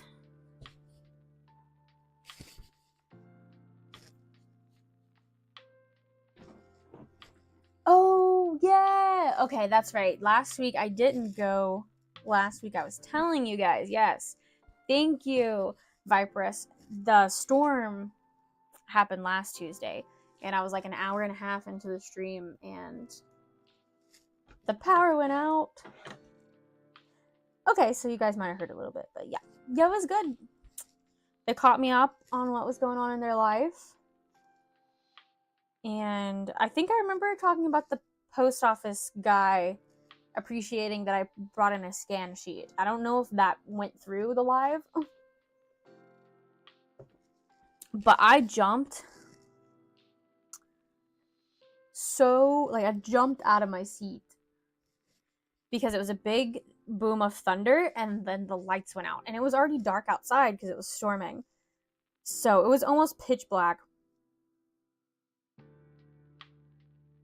And I thought that the live was kind of still going because I was like, my computer's still on. But then I realized that it's a laptop, so it's not going to shut off.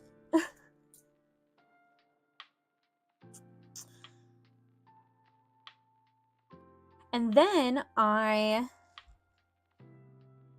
ate, we made a lasagna soup. It was really good.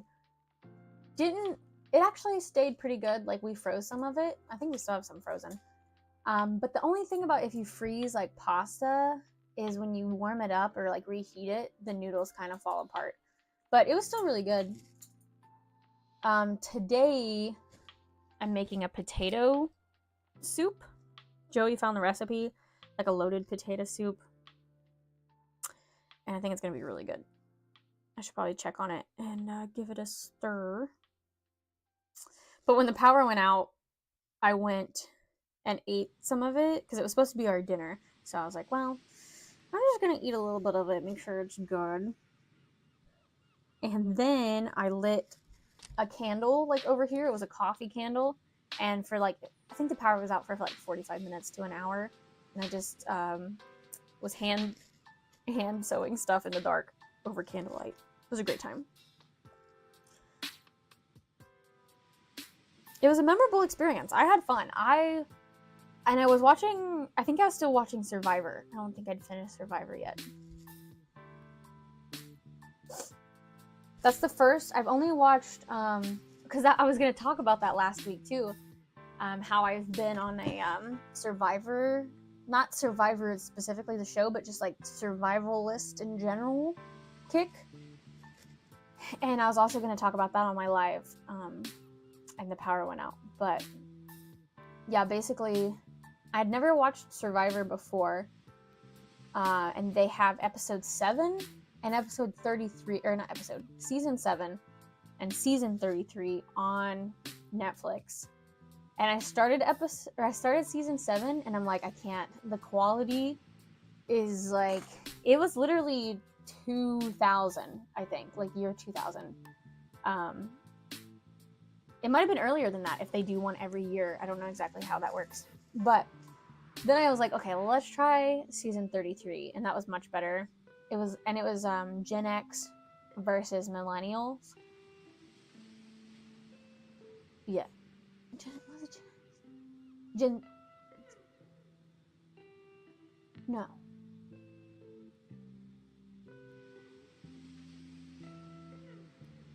I don't know.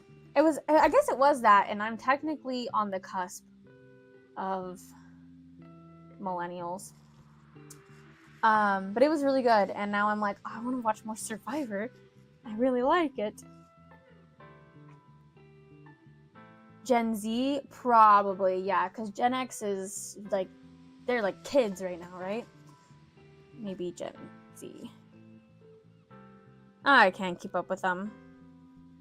Basically, it was older people versus the newer generation, and they had to be 18. The youngest person on there was 18, so it was like 18 to 29, 28 on one team, and then everyone else was older on the other team. So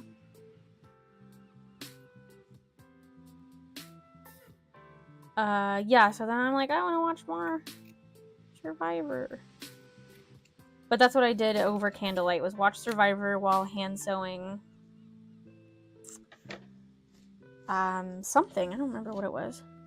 Also, these eyes feel really small. I think I'm gonna recut these.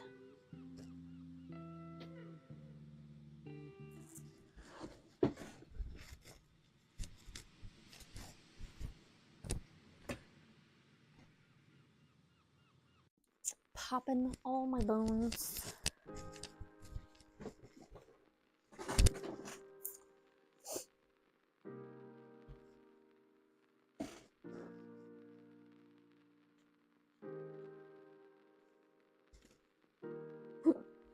Excuse me.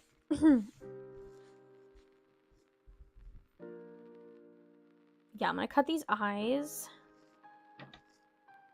And then I'm gonna run to the bathroom and I'm gonna check on our potato soup.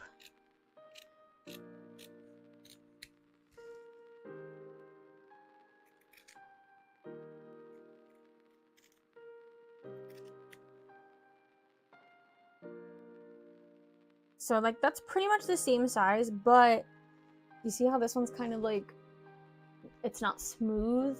There's like places on up here that are like pointed. If I go to like curve those out, it's gonna make it too small. That's what happened with the other one at least. So we'll just cut new ones to be safe.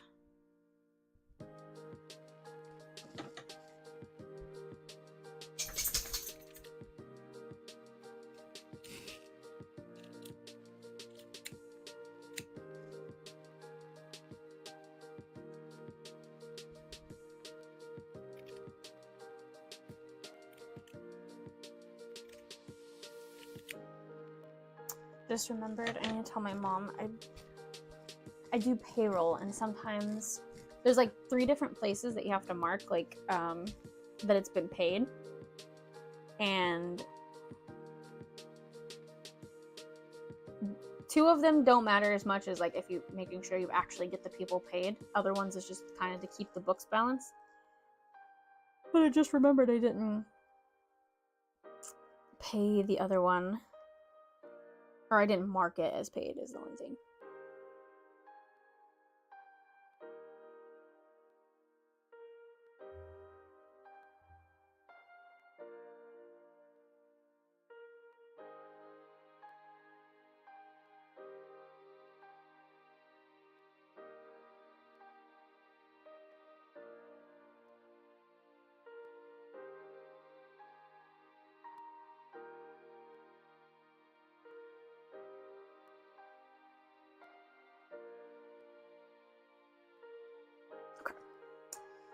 Just to be safe, so that someone else knows other than my brain.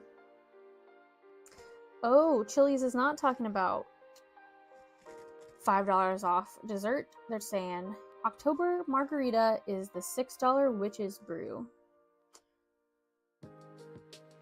No witch's brew for me.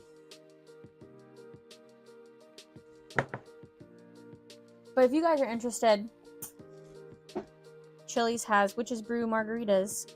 Don't know what's in it, but sounds pretty cool. 21 and up. That's what they said. That's the law.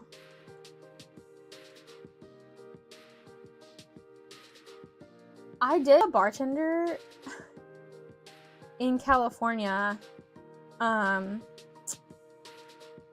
it wasn't long. Like, when Tia and I went to California, I'd only known I was pregnant for like 2 weeks because I almost was not gonna go because I told her, I was like, hey, I won't really be able to ride any big rides like roller coasters or whatever, and that's what we usually do. We're like thrill seekers, you know. We ride Space Mountain all day if we can. I was like, I don't know if you still want to take me. If you want to take somebody else, I will not be offended. Because I also was like, I don't know how I'm gonna feel, if I'm gonna be able to walk a whole lot, because I'm gonna be sick or anything. But she's like, no, I still want to go with you. And one of the bars that we went to, first they were like full, like seating was full, and we're like, oh, okay. And we were like, is there any seats at the bar or anything? And they're like, yeah, you can sit at the bar if you're over 21.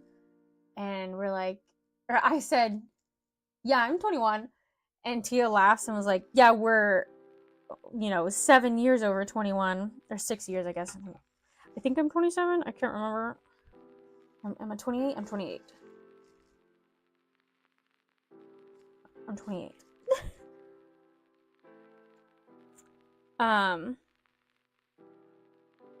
And so she like laughed at me. I was like, yeah, we're couple years past 21. And so then we get at the bar, and we're already like getting these looks like they don't think that we're 21. So he like checks our IDs immediately, like when we sit down. And so then Tia gets a drink, and he's like, do you want a drink? Like, you gonna get something? And I was like, no, I'm just water. And he's like, are you sure? And Tia's like, she's pregnant, so she can't drink anything. And he tries to be like, well, they say one drink is fine. And I'm like, what? No, I've never heard that. Who said? Like, I'm sure in some cases it's okay because there's people that drink and they don't know they're pregnant. Like, that's fine. And I'm sure that there's people that drink the whole time and it's fine. But also, you think that they just post those signs up that say consuming alcohol while pregnant can cause birth defects? You think they just put that up for fun, sir? No. So I was like, I don't want to be here anymore, dude. Telling me like, they say one drink is okay if you take a drink. I'm like, nah, I feel peer pressured. Like I said, I didn't just turn 21. Not gonna happen. I'm gonna be 26 this year. Ah! Exciting. Exciting. I think 26 is your insurance goes down or something. That's the big thing when you turn 26. Wild thing to say to someone who's pregnant, right? I'm like, sir, you know what you just said to me?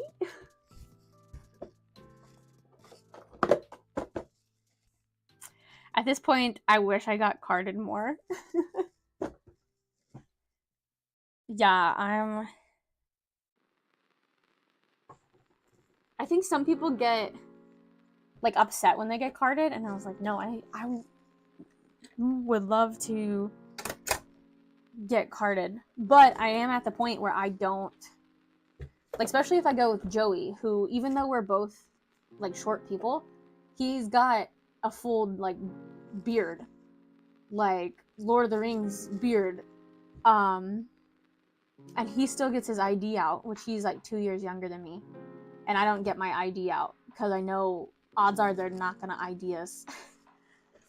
And then he gets sad, like, when they don't, like, check his ID. I'm like, you have a full beard. Ah! Sorry. That's probably really loud. I get scared when people don't card me. Yeah, sometimes I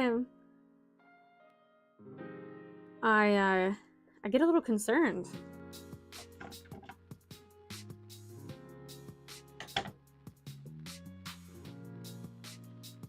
But then I have people that ask my mom, who is turning 60, and she doesn't look like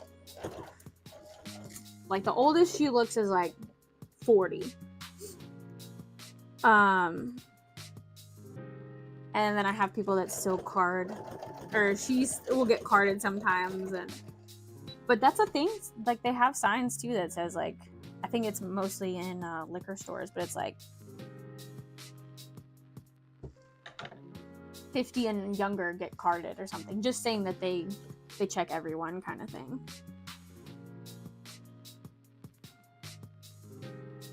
Yeah, it's a bit disrespectful, because if you're saying it like that, obviously you're not someone who is okay with that. So for him to try and pressurize to convince you is messed up. Yeah, that's exactly what it felt like. We just said, like, no, she's pregnant, like, nothing for her. And it's not like that's what we led with. We led with, no, thank you, and I'm good. And he's like, you sure? So it was already kind of like a pressure thing to begin with. And then Tia's like, no, she's pregnant. And then he says that. I'm like, it was the food was really good. And the view is beautiful. If you watch my Disneyland, the most recent one, vlog, not the most recent vlog, but the most recent Disneyland one, it was a rooftop bar. And you could see Disneyland from the rooftop. And it was beautiful. But when we set foot in there, we didn't feel wanted, if that made sense. Maybe it was because we didn't have reservations, or maybe it was just because everyone else there was like 20 years older than us. Even the people, like the guests or like the people eating, felt older. So even though the people waiting, like the servers and hostess, they were probably our age.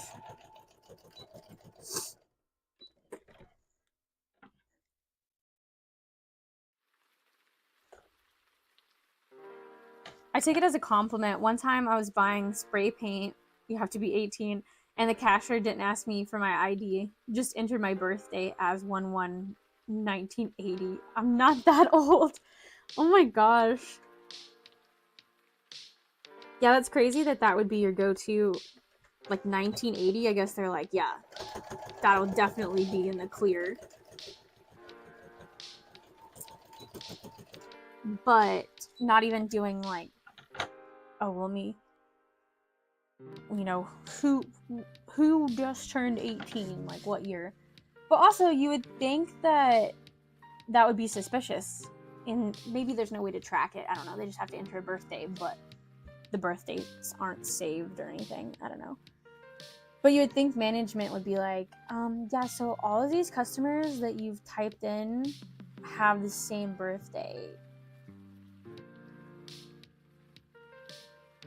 Because I assume they do that because they're supposed to be like, what's your birthday? And then they type it in.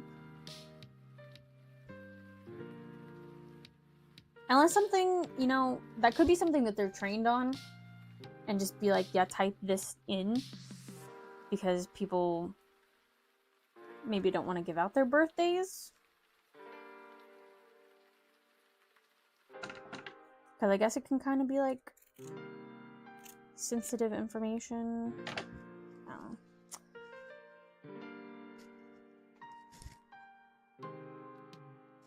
The number of times when I had to like go in and do my ultrasound or my blood drawn that I had to tell them my birthday. And which I'm glad, because that's how they verify that they're not doing, you know, drawing blood from the wrong person or getting your files mixed up. But there was a few times where I was like, am I Am I saying happy birthday? I feel like I've said it so many times it's wrong. I think that's what happens in Jane the Virgin, right? Like, that's the whole, how she is Jane the Virgin, is she gets officially inseminated, and they didn't verify, like, she has to repeat back your name and birthday. She just says, because she's, like, sleeping or whatever.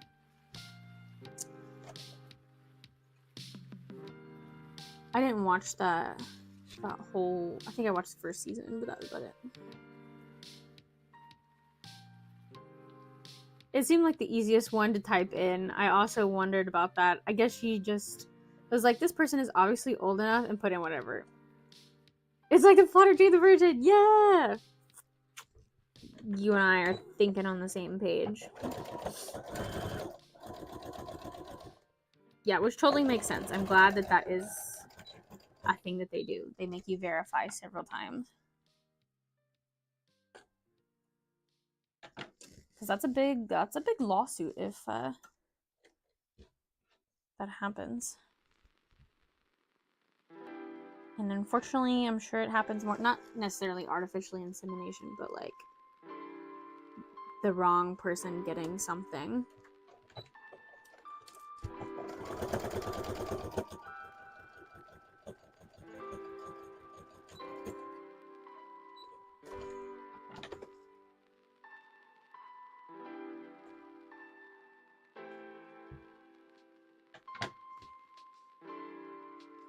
I watched, I think, the first season, and you have to wonder, is this remotely possible in real life? And if so, why? Yeah, you know, I've never looked it up if that's actually happened. Like, I'm sure other things have happened. But also maybe that's how they got the inspiration for the show, is because something like that actually happened.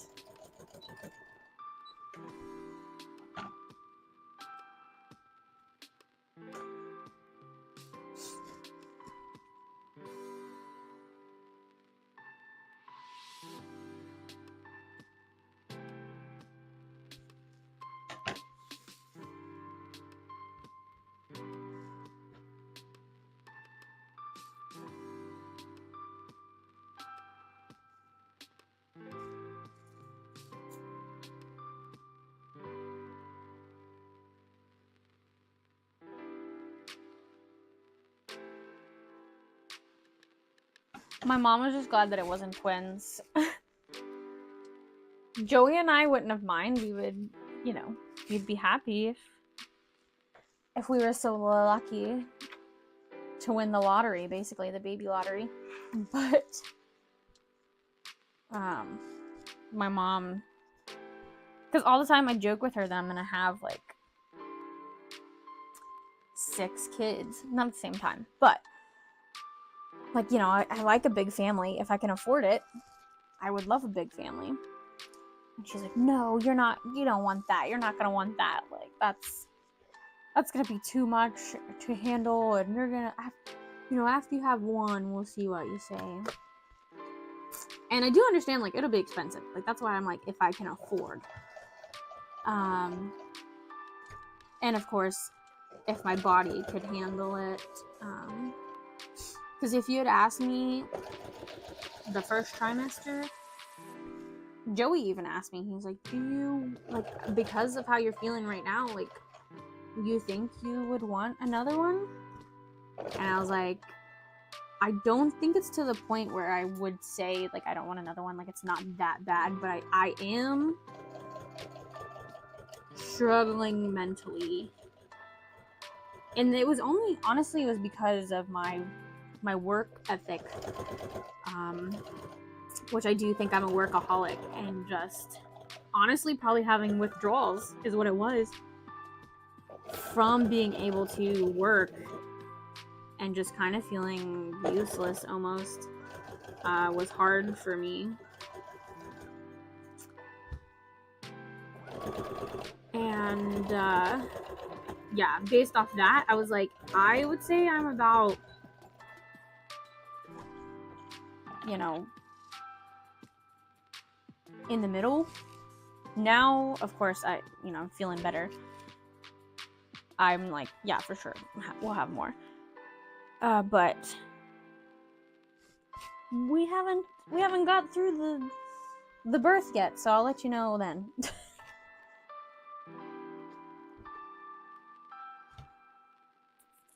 But I'm definitely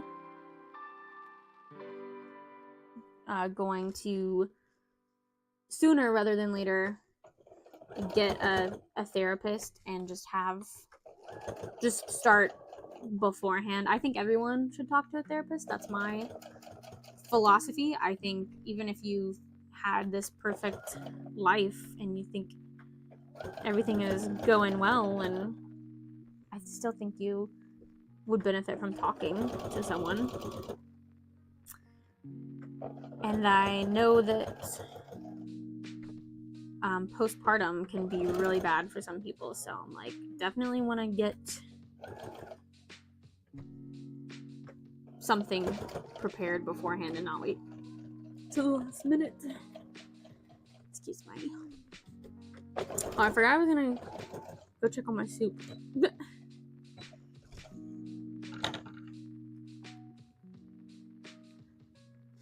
Also, I probably shouldn't have started with shiny Umbreon. Probably should have started with regular Umbreon, but that's okay.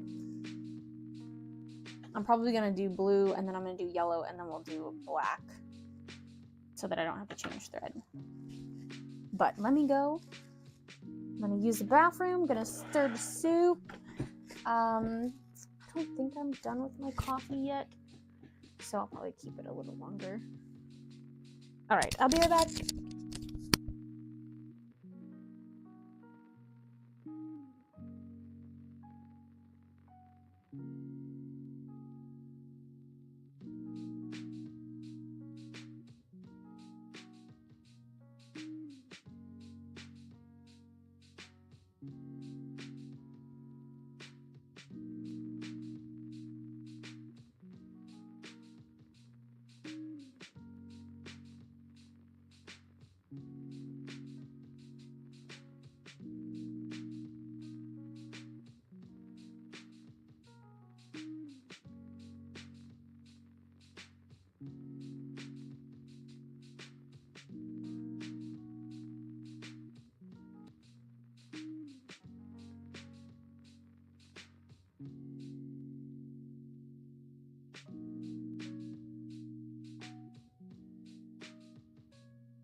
Smelling like potato soup in this house.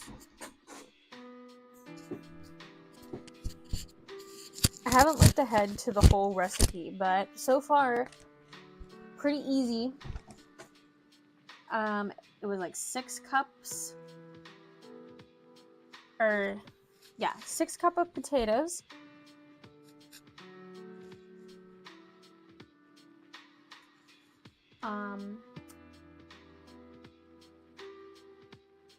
A ranch seasoning packet, like that you would make ranch dressing from the seasoning. You sprinkle that and like toss the potatoes in that. And then cheese, cheddar cheese on top. And then they recommend like putting bacon, cooked bacon, but I'm not a huge bacon person, and I also have never cooked bacon before. So I told Joey, I was like, if you want to, when you get home, you can cook the bacon, and we'll just put some on top. Because I also wasn't sure that I wanted it all in the soup. And then you put chicken broth. I think 4 cups of that. And we put it in the crock pot. And so it's sitting for like 7 hours.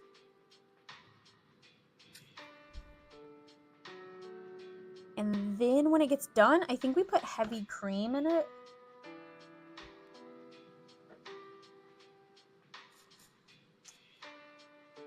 And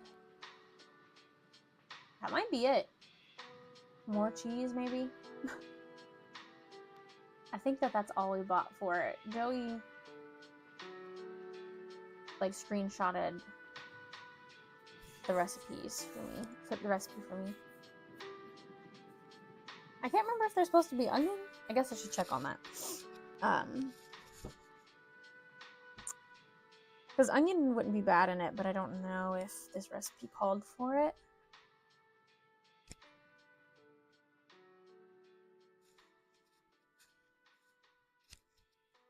But I'm so excited. It's soup season.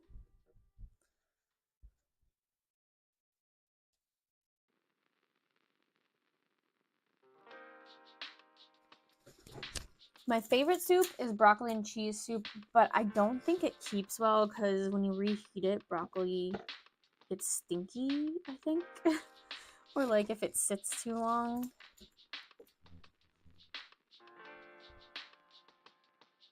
But I really love chili.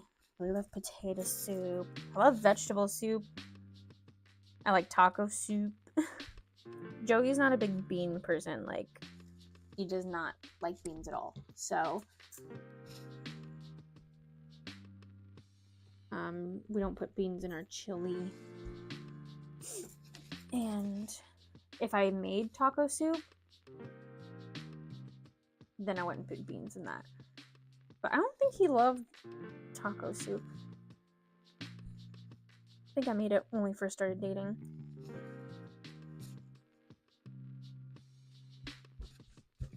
Alright, so I'm just going ahead and pin in. That's the blue one, and then we're going to do the other blue one.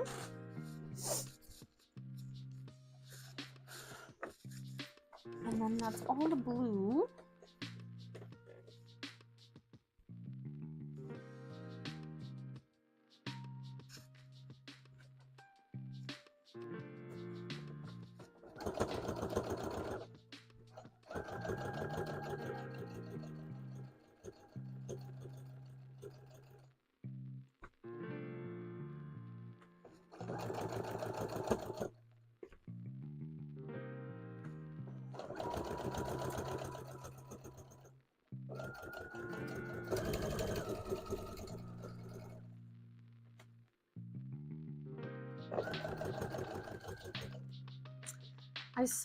I think that they're making a Until Dawn movie, but I did see that they're bringing Until Dawn to the PC because it was like PlayStation exclusive.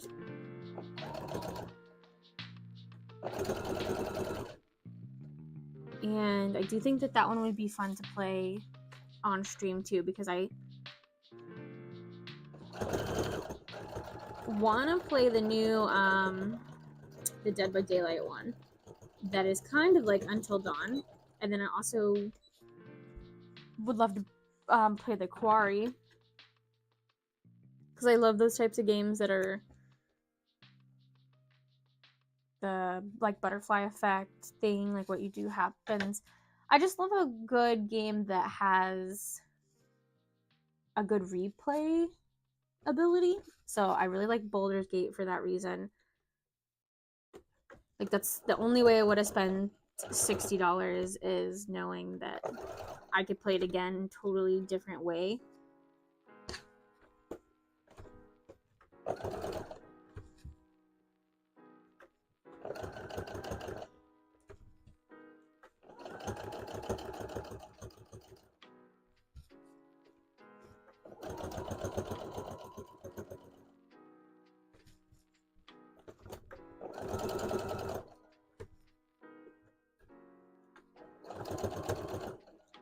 Because those are the games I like. I like either story, or it has to have a story, unless it is kind of like Dead by Daylight or Fortnite, where you get little challenges, and it's pretty much the same thing every time, but it's not the exact same thing. Whereas, like, you know what you're getting yourself into, like Fortnite, Dead by Daylight, but each game is going to be a little different. But like cozy games, like Animal Crossing, Minecraft, I like playing those, but only for a small period of time. Like Sims, I would binge play that during like summer break at school, and binge it for like a whole month of summer vacation, and then not touch it again until next summer.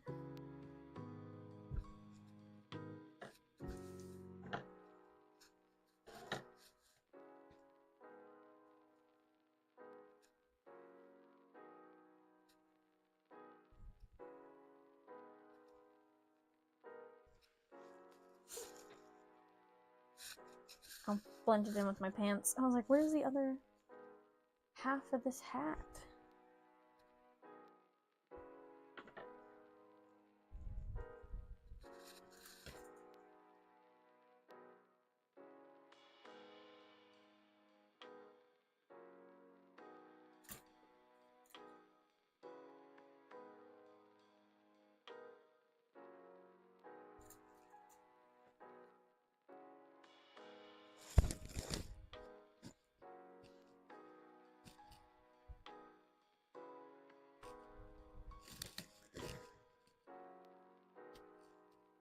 Keep knocking these Umbreon eyes around.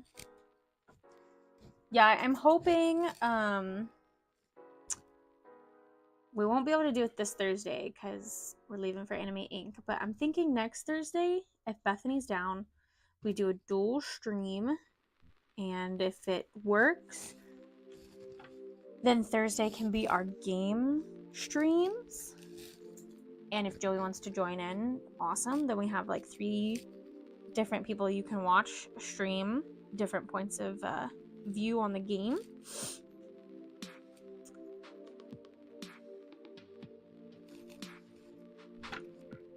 Because if you aren't following Once Upon a Spark, that is Bethany, and definitely check her out. She is the one that does crochet stuff that I go to conventions with a lot, and she's a mod in here, and she has been streaming on Twitch and doing like cozy crochet video or lives. And now that she's getting more into streaming, I'm like, perfect, you can be my motivation. Maybe we can game stream together. Megan, I need to know your favorite Pokemon for reasons. For reasons? I love Lapras. I'm a water trainer, but my favorite is Lapras. But I also love Vaporeon, is my favorite evolution. So yeah, I was gonna show off. Yeah, Lapras is right here, you can see. But basically this is just a bunch of blue stuff. We have Piplup over here, Vaporeon's up here, and then I do have a Snom up here. So yeah. Any water Pokemon, any blue specific water Pokemon, but yeah, Lapras is all-time favorite. But I do have a Piplup tattoo as well. It's a little derpy Piplup. I got that from Anime Inc. last year, actually. Takes notes. What are you up to? Welcome to the stream, by the way. Welcome, welcome. Working on some Umbreons. Speaking of evolutions.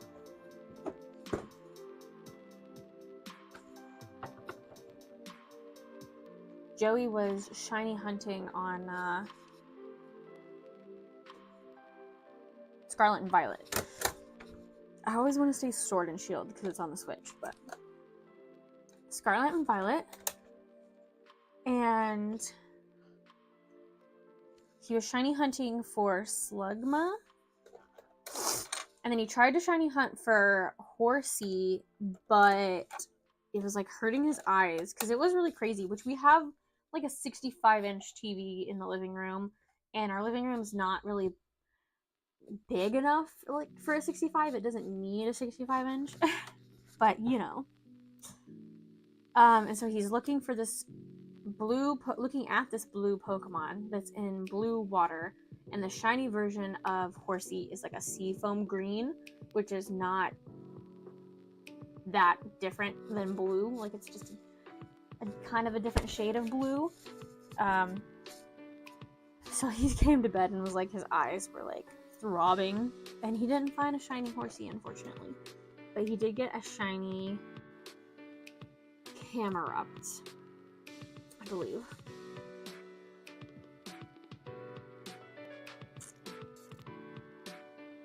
Thanks. First one I've been able to catch. Absolutely love your stuff. Thank you. So glad you could catch a live. Appreciate it.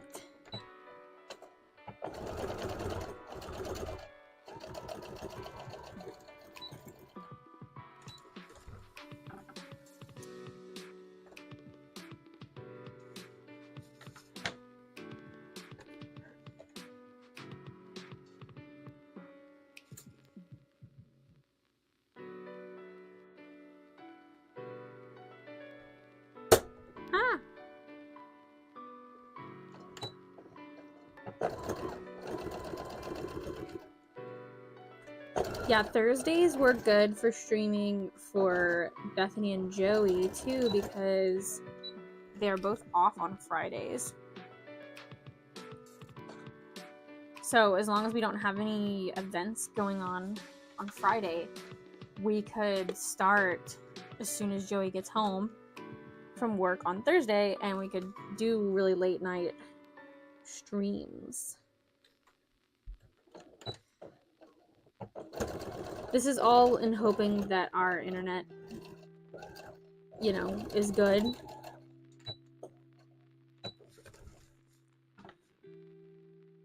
And works.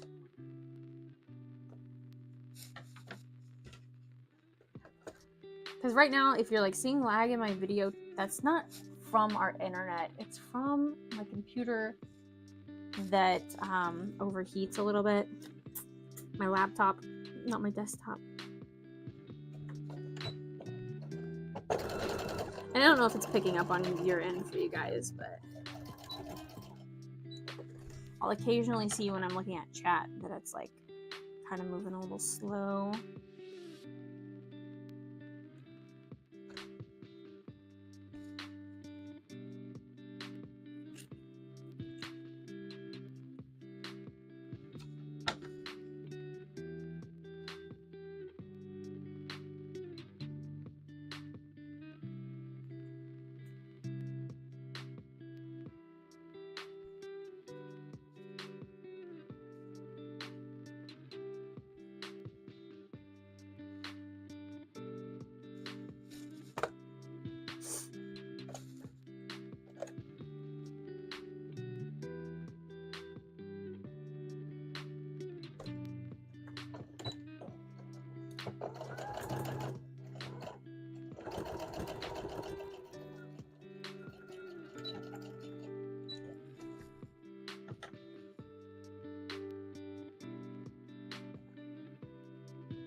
I'm kind of excited to take my embroidery machine to Anime Ink though. Like, I haven't taken my sewing machine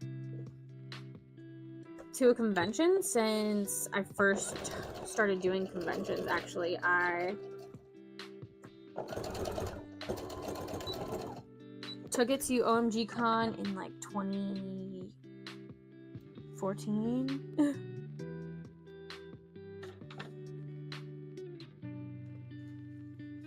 And I did keychains.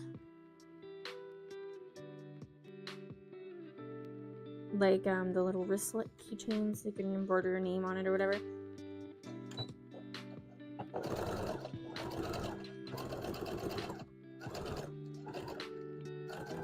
So I don't expect to take like custom orders because I'm limited on the color of beanies I have, and then I don't even know if I would have the time to make a file.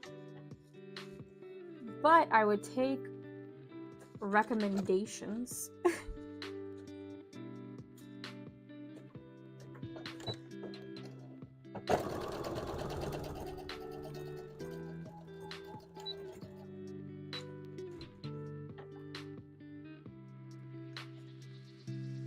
And maybe I could have a little book or a piece of paper or whatever, and people could come and be like, it'll say beanie recommendations, or what would you like to see on a beanie, and they can like write it in the book or sign a piece of paper or something.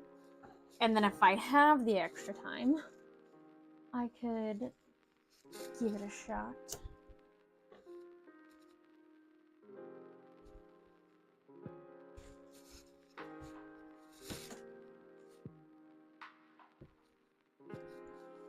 But right now, even if no one recommends a beanie, I have lots of ideas, because I was like, I want to do Team Aqua, Team Magma, which is pretty simple, like just the shape that I did, and then the magma would be the M, and then the ones that I'm doing with Dr. Anime collab, which I think I'm gonna do a Piplup if it works out right. Piplup's a little hard because I want to do it on a blue beanie because I don't want to do a white beanie because I don't feel like white beanies are like super popular to wear. And so if that's the case though, then I have to embroider a whole lot of white stitching to compensate for the white body part that's not going to be there. So I'm interested, if you do a whole lot of stitching on a beanie, then it affects how much it can stretch, which means it can't fit as many head sizes.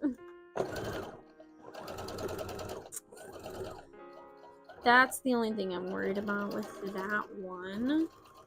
I think it'd be super cute though.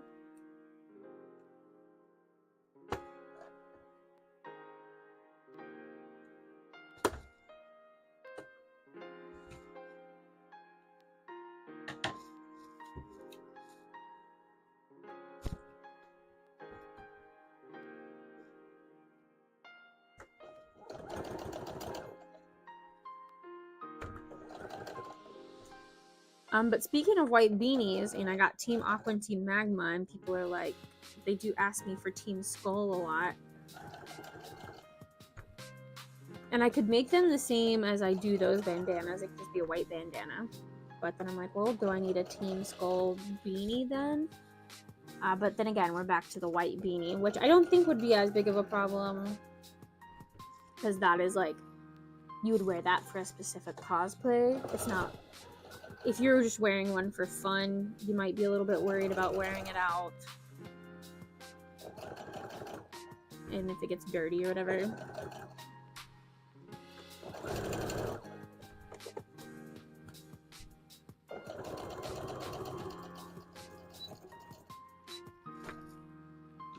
And I also want to do all the evolutions on beanies, so that is also something I could do. Same with Sylveon. Sylveon is a white body, but I think I would do it on a pink beanie. I have that one drawn up. But I was thinking like, okay, do I make a bow and attach it?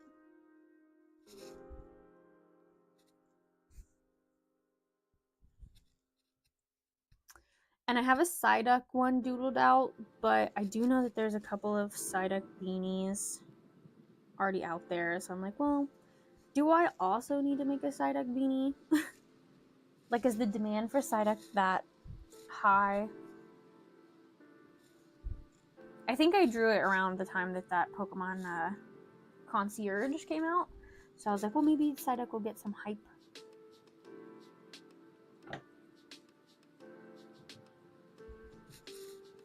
But I like to do the ones that people don't have a lot, like other people don't have any of, and that it has like a following, like Slowpoke.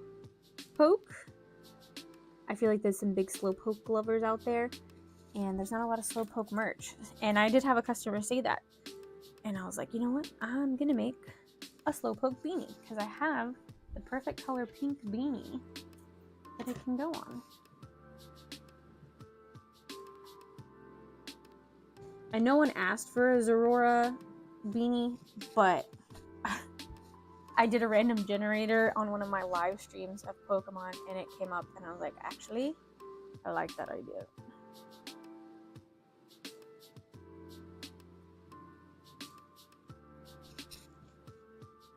That sounds fun. I'm excited about it.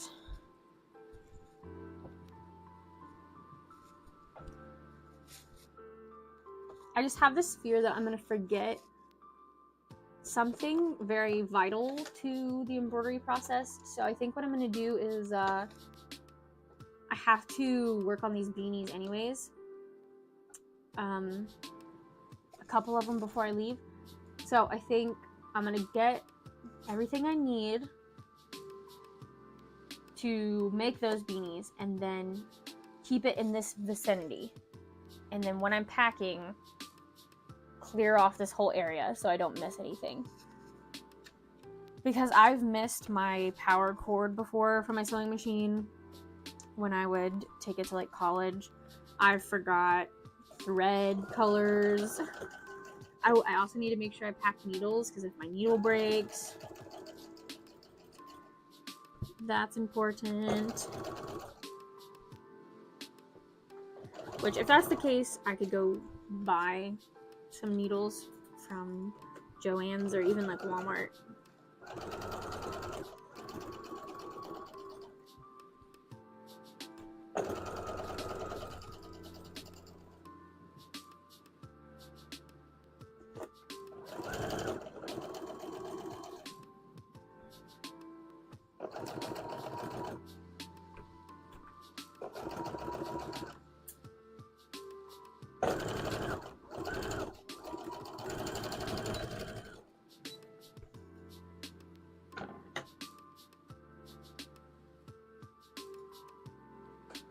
And luckily I don't have to worry about like space. Like, yeah, I'm driving, so I should have space for everything in my car.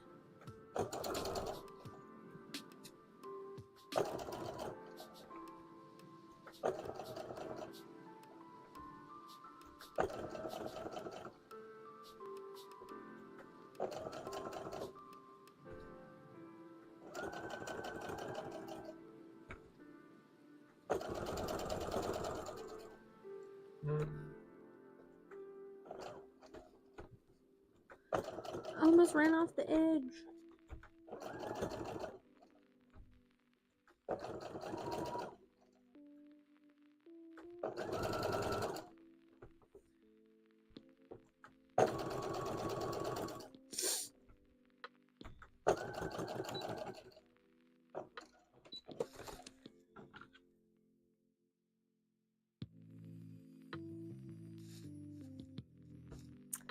All right, that's the yellow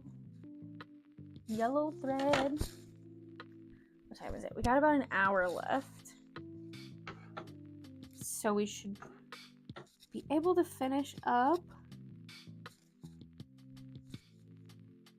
these embryons, I think. I probably won't be able to put the eyes on.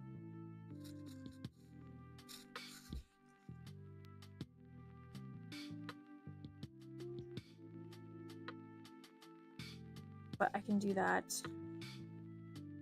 tomorrow.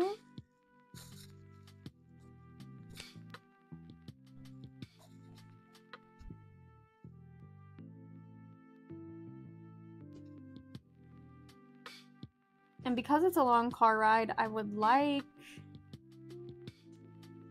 to get some hand sewing stuff prepped and ready so I can work on it in the car. But also, we're not going to get to leave until like 5 or 6 p.m. And so I wouldn't have a lot of daylight anyways. So maybe I should, instead of sewing, I should nap. That way I can take over for Joey. Or if I drive first, then it'll be dark. Anyways. Because I'll probably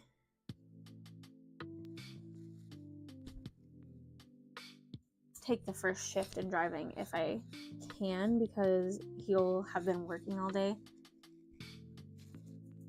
And that way he can, like, spend the first part of the drive just scrolling social media and chillaxing, and then because I'll get sleepy.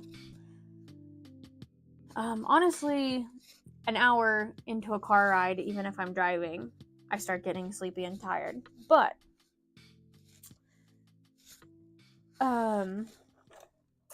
if it's dark, then I definitely get sleepy really fast.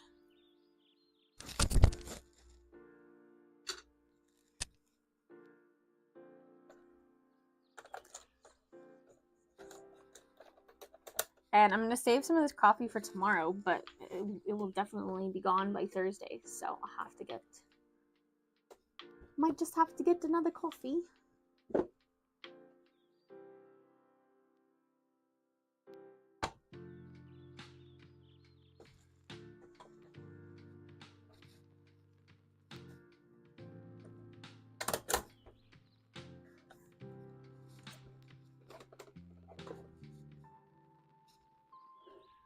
Alright, gonna sew up Umbreon ears.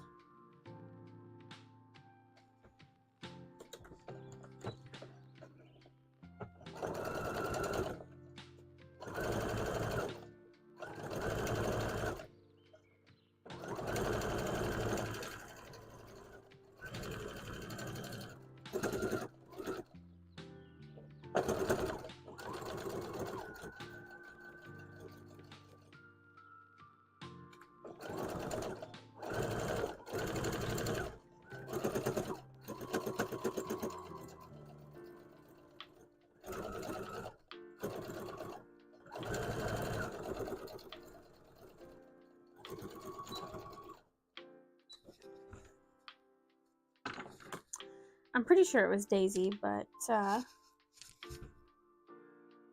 what is this guy doing?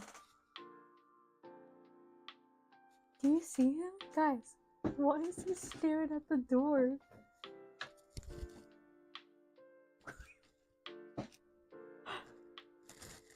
I'm scared. He hates that closet because my fabric is in there and it'll like fall. And so anytime I open that door, he runs away because he, like, my fabric is like, he doesn't like the stuffing either, and sometimes that is in there. You think he thinks he's in trouble? He's just staring at the...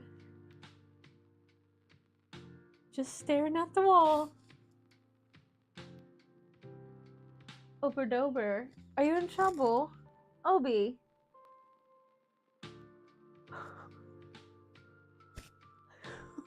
Obi, baby, what's wrong? Obi.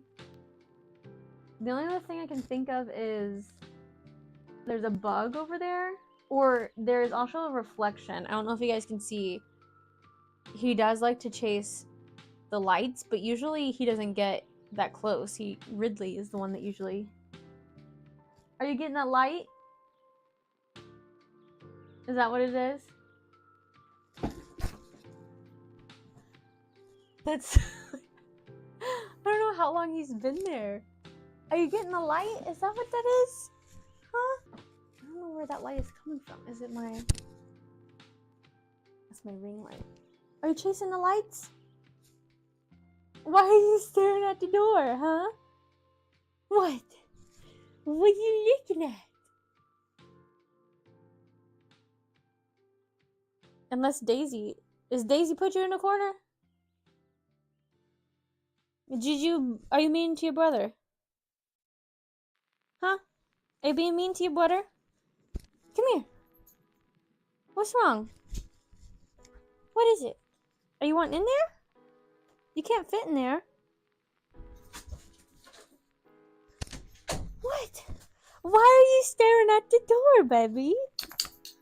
What? What is it? Why are you staring at the door? Is there spooks in there? Are there spookies in there?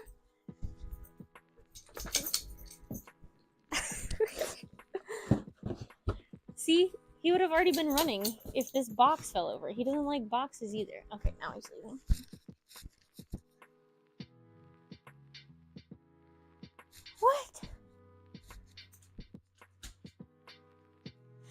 What? Dog's barked outside now. He doesn't care.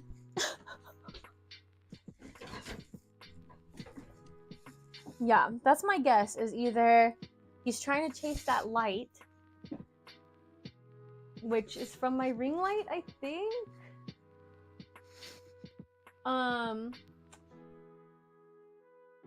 Or he saw a bug, or if he hears like thunder or some loud noise, he wants to hide in a closet, but he never wants to go in that closet, so. What is it? Is something spooky? Is it a ghost? Is there a ghost in here? You'd tell me, right? You'd tell me if there's a ghost in here? Okay, but you can't, no, don't lay down there. I have to work. I have to work there. And you're kind of blocking my sewing machine. Do you know that? Do you know that you're blocking? Mr. Eyeboogies, huh? Yeah, I see you too, princess. I see you too, princess. Can you shake? Thank you. Good girl. Okay, watch out. I'm gonna scroll. I'm gonna roll. Okay. I got to get back to work. Now that there's no ghosties. If you were just a little bit smaller. Okay, never. You've decided that's where you're laying. Okay.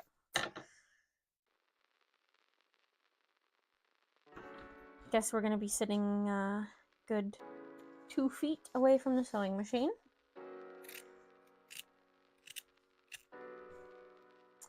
But it's okay. We only got 45 minutes left, so I'll let you stay.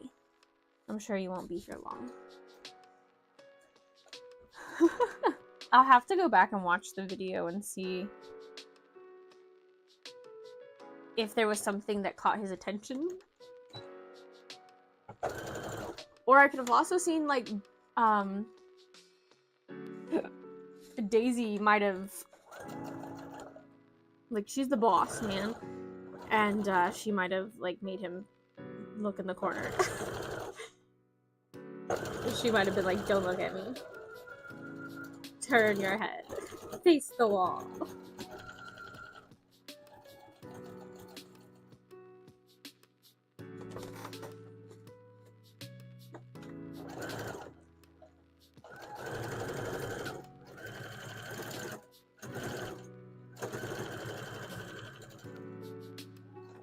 Let's see, it'll be about like 3 hours in. Okay, we'll check the footage.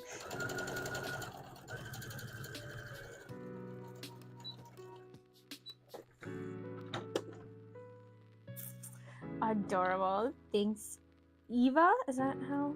Eva? There you go. Bye. There he goes. He gone.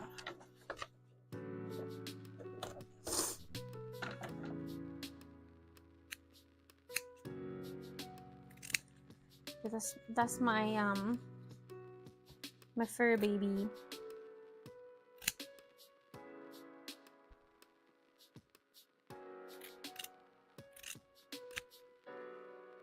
We got 3 of them and they're all crazy.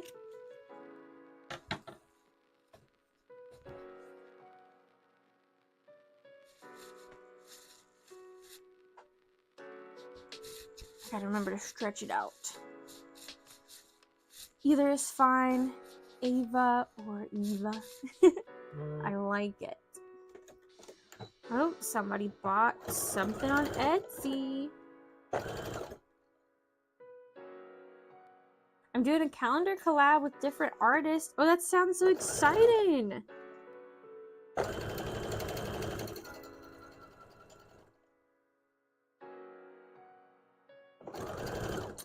I hope it goes good. That's fun because then you have like, I don't know if you guys are gonna sell the calendars, but I also like the idea that they bring, you know, all the other artists also are bringing in potentially future customers for you. We did a calendar once. It was a cosplay calendar, and I had a Pinkie Pie dress and a pink wig, and like My Little Pony stationery, and I did like a cute little photo shoot with that. But the calendar was with a whole lot of other cosplay people, specifically in the Kentucky area, I think.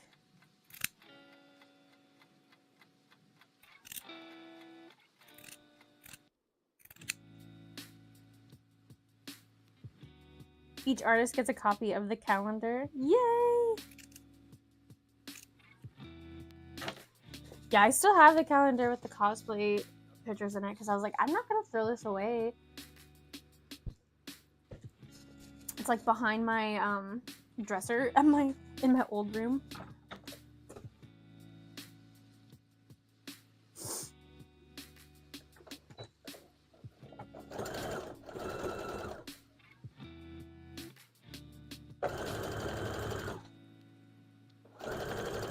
My mom likes to make the Shutterfly calendars, and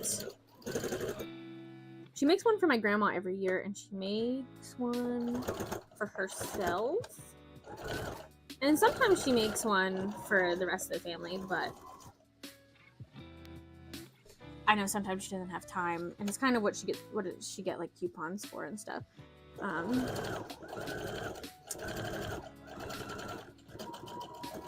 But those are cute too, because you can keep them and like look back on them. But we really love the Shutterfly books. Like, you know how people have coffee table books? Those are our coffee table books. They're our picture books. Photo albums, but the photos won't fall out. The calendar is for 2025. If the calendar's successful, I might do a 2026 one. Ooh. Nice, nice. I hope it's successful. I hope it goes good for you guys. Let me know. Make sure to share it in the Discord if the other artists don't mind.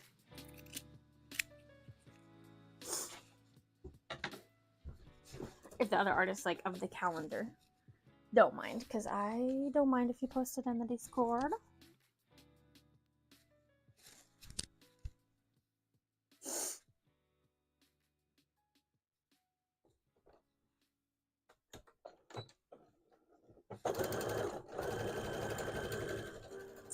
Alright, you guys ready for a whole lot of straight lines?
So do you guys like carving pumpkins or like painting pumpkins better?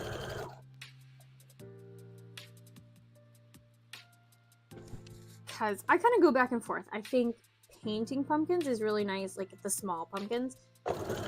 If you have smaller kids, because I think carving pumpkins is just too much for them. And then, like, if you're like, I'm gonna carve a pumpkin, but you have to paint a pumpkin, that's not gonna fly with them. But now, like, I feel like when you get older and you have more patience, like, carving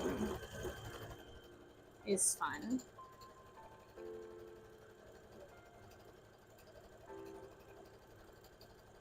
So I was gonna ask my mom if we have any, like, free weekends to see if she wants to do a thing at her house where, like, the grandkids all come together and we can, like, have, like, a pumpkin painting party, or it could just be like fall crafts too. It doesn't have to be specifically pumpkin.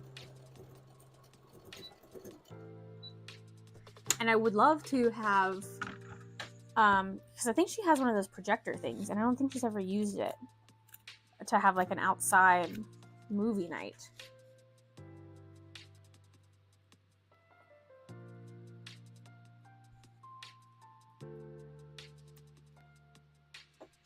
But my mom loves to travel too. Like, she travels more than I do. And you know how much I travel for conventions and stuff. So catching a weekend where she is off work and has no plans is...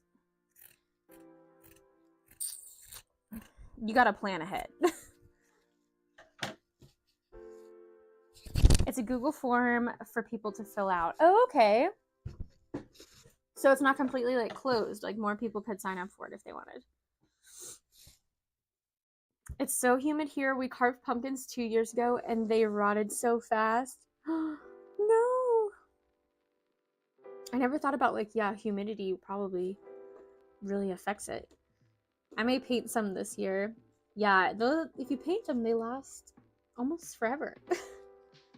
I prefer to paint them. I don't like the pumpkin guts. Yeah. I like roasting the pumpkin seeds. Yeah, I was gonna say that. Joey and I did that. Roasted the pumpkin seeds we carved last year, I think, and I accidentally burnt them, so I didn't even get to eat them. But I do love pumpkin seeds.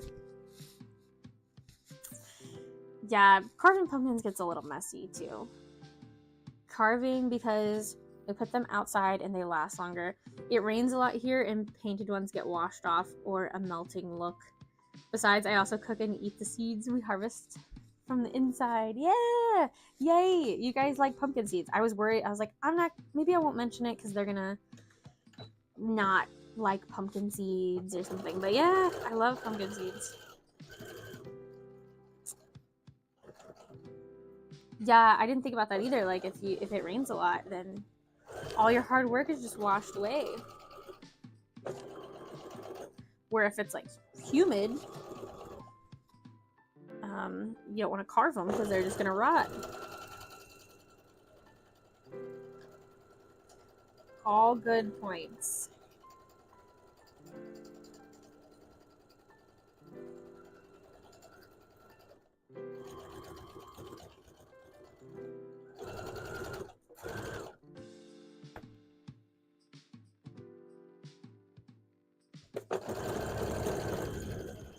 Yeah, I just want to have some kind of fall or Halloween party or something.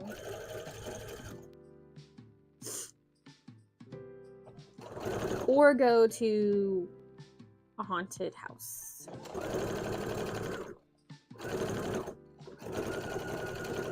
Because we usually go to Frightland in Delaware, or is it Pennsylvania? I think it's actually in Pennsylvania. And we won't get to go this year.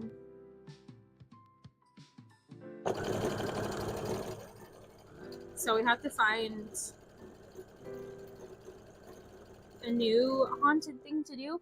And Waverly Hills Sanitarium, I think is the full name. It's only 2 hours away in Louisville, Kentucky. So maybe we'll do that. Spooky, spooky. Graham toasted pumpkin seeds when I was a kid. Love that. Doing it myself is work. It is. Yeah, because I think you have to, you gotta rinse them off. And then I think you have to let them dry out. So it's not like you can do it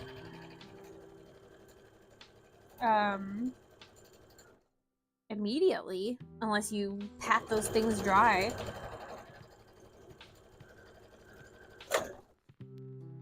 That scared me. I think the bobbin just got wrapped up, but I thought the needle broke.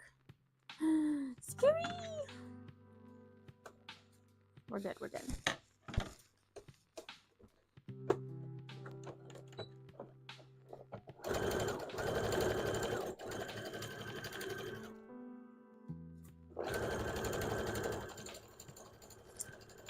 I think Julie and I also did a bunch of different flavors. And I think we did like salt and peppery one, and I think we might have done a pizza flavored one, and then I think we did a cinnamon one, but we did them on the same pan and like tried to separate them, and then I think they just kind of got all mixed together, and eventually I think they all kind of tasted like cinnamon, so wasn't the best.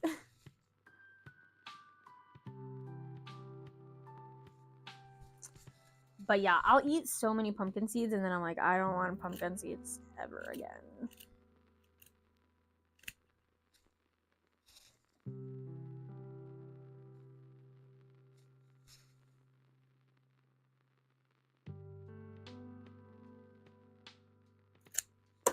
And then fall will come back around and I'm ready for pumpkin seeds again. I really love dried apple chips, or like dried apples, like in apple chips. I think those are really good too.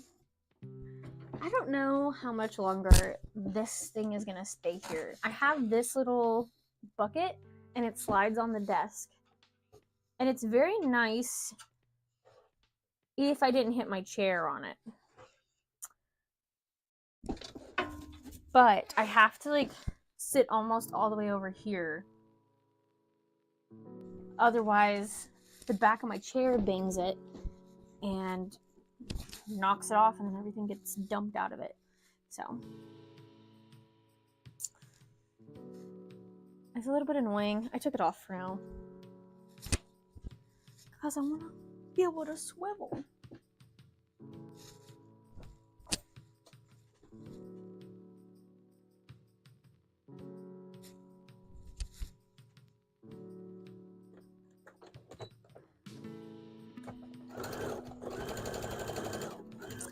Yeah, if we move sewing and gaming room together so that we have a baby room. We have the L-shaped desks like this is what this is right here. So I have my sewing machine here, and then right here is my embroidery machine. If we go into the gaming room, I'll probably do kind of the same setup, except for instead of embroidery machine, I'll have my desktop next to me.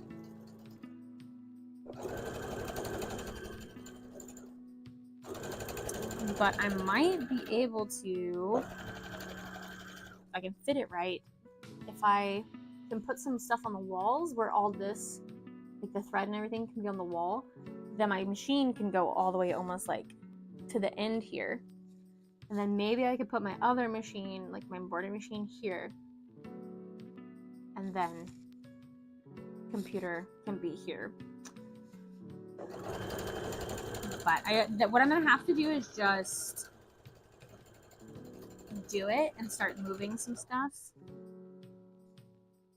so that I know actually what I have space for. Because when my other embroidery machine was working, it was sitting right here in this corner, like where you guys are. I need to get that cleaned up. It still works, kind of, but the bobbin, kind of gets bunched up sometimes.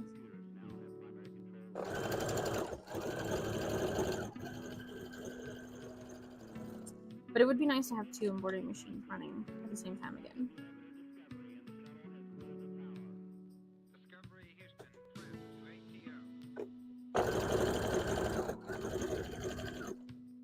It's really nice for beanie day and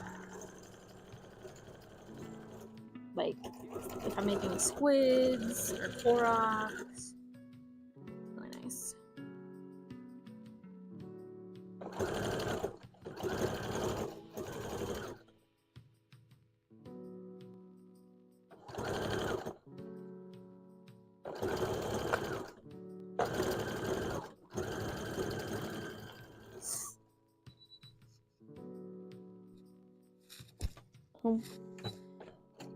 My bobbin's completely out. It's not running out, machine. It's gone.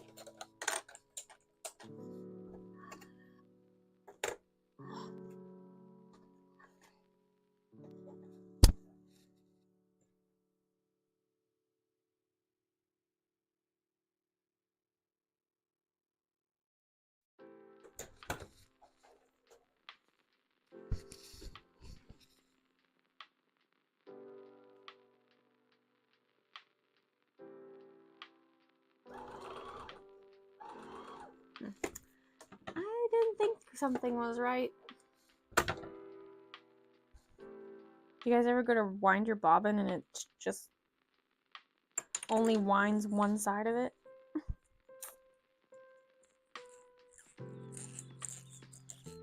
And I was looking, I was like, oh, it doesn't look like it's around that one part, but it is. I just gotta rethread it again. We'll see. I'm not even gonna fool with that. I have so many of these blank bobbins because this is the same bobbin that gets used in my embroidery machine, and I just buy big stacks of the bobbin, the white bobbin for the embroidery machine.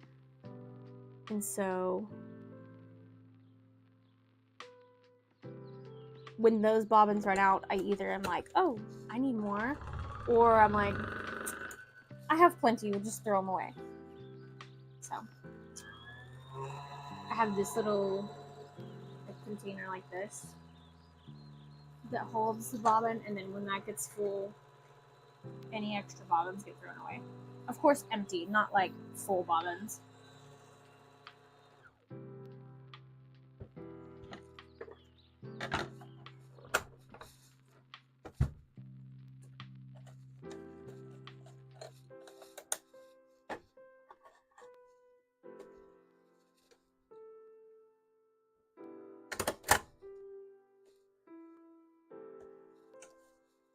I have the link to the collab form on my YouTube community post. Okay. Is that like on your YouTube channel and then like under the community tab, right? I'll check it out. And if anyone else is interested in the calendar, artist calendar, yeah, feel free to drop it in the Discord too, Miss Raven, if you want.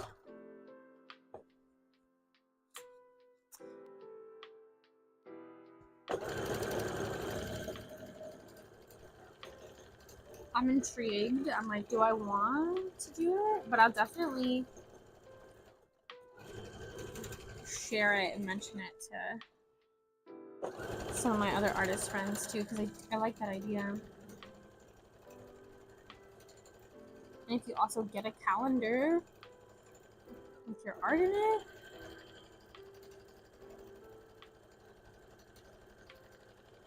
doesn't sound like a bad deal.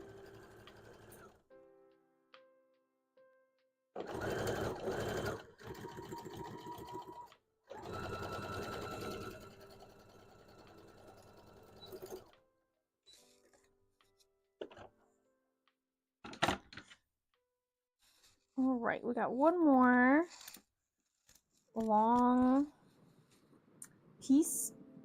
Any art skill is welcome. Like any like level of skill or any type of like artwork. Like could you do like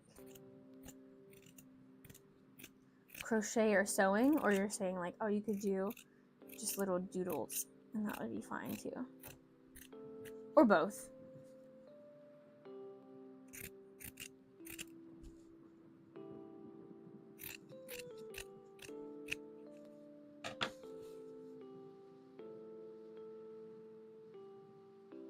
I was gonna see what this person ordered on Etsy.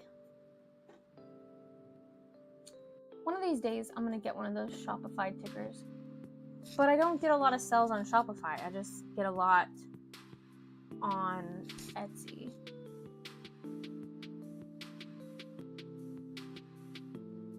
Oh yeah, someone ordered a squeakoid hat.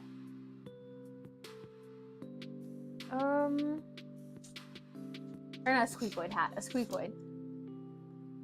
I'm trying to see which one of these I'm like, yeah, this order just came in. I think it was probably a bandana, if I had to guess. It was like $20, and so bandanas with tax are like $21. No AI or traced though. Understandable. Good. I'm gonna have to get my sewing machine repaired. The thread keeps coming out gunky and black, and I can only confidently take it apart so much. Yeah, I wonder what that's about. Gunky and black. Like, all I can think is like oil, like dried up oil or something. I don't know. Or your thread is just running through a part that it doesn't need to go through, so it's supposed to be running through. Yeah, I've tried to repair my embroidery machine, because this is one that I got off, the one that's having trouble. I got it off Facebook Marketplace, and she was selling it for cheap because it needed repairs, and I didn't take it to a repair shop. I did it myself, and it worked for 2 years or so, and I didn't have any problems with it. It would have its occasional problems, and then I would just like, you know, tweak it and do other things and eventually get it to work. But I've tried several times, and I would like try it a day and then nothing, and I would put it back. It's under my other table right now, and then I'd bring it out like a couple weeks later when I have the time to fool with it. Nothing. So I think if I had to take a guess, I think I need to replace the bobbin casing, like the thing in there that holds the bobbin, because I think it's supposed to hold it and like pull it tight, and I think because I've messed with the screw so much, it probably doesn't do that anymore. It's probably too loose. So maybe I should order a new one of those before I take it to get it repaired and spend like $200 or more.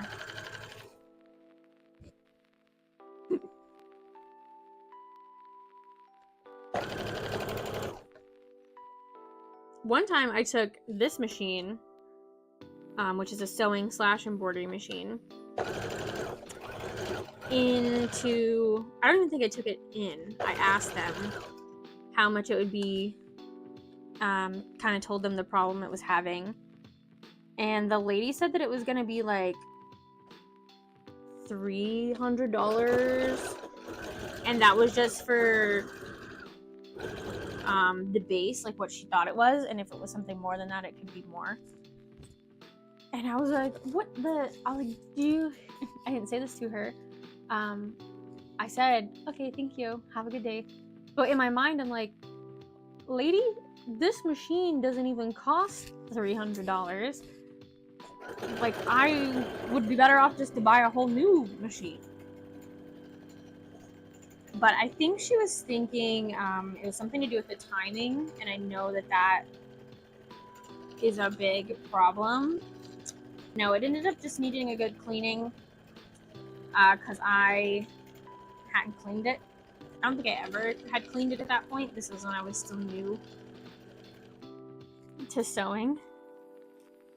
And then it worked like a charm.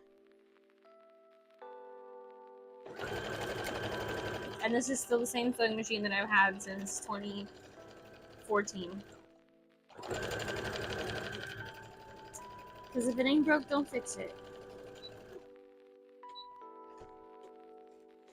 It hasn't been used in a bit, so maybe. Yeah, maybe it's got some old oil in there. Right, Hick? Yeah, I was like, maybe we, our stories aren't lining up. Like, I don't think you know what, my machine is. Like, it's different if it was a couple $1,000 machine. Like, okay, that makes sense, but we're talking a basic sewing machine.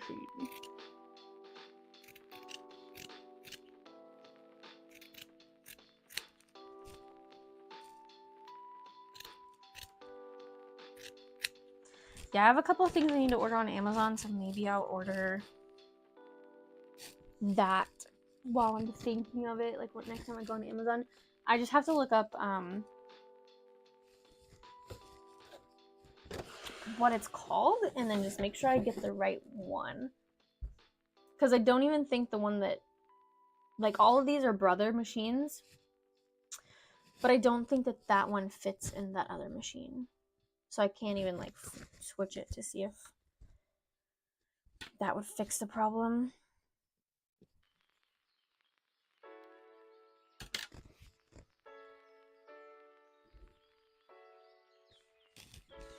All right, we're moving on to the ears. We got about 20 minutes left.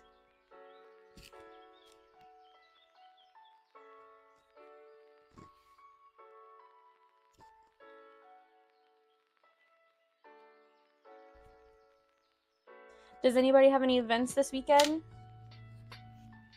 Doesn't even have to be Artist Alley or markets. If you guys are going anywhere, like, fun. Gotta hop. Good luck this weekend. Thank you, Eva. Have a good day. But yeah, if you guys are going to any Halloween things, if you're going to festivals, there's a lot of festivals going on right now. I'm going to Halloween Horror Nights this weekend. I'm so jealous. Let me know how the Quiet Place house is, because that's the only one I really wanted to go to this year. But the baby, like, now the reason we didn't go really was because we, of course, are tight on money, and we're trying to save any money that we have. And so we decided not to do Halloween Horror Nights this year because, one, lots of money, and when we finally figured out what weekend we were going to get to go, it was going to have to be like last weekend, I think. And tickets for flying were really expensive, and we have to fly because Joey can't leave, honestly, till like Friday night, and then we have to come back Sunday, so it would be a really quick trip. But tickets were like $500 for each of us, so that's $1,000 just to get there, and then not to mention the price for the tickets.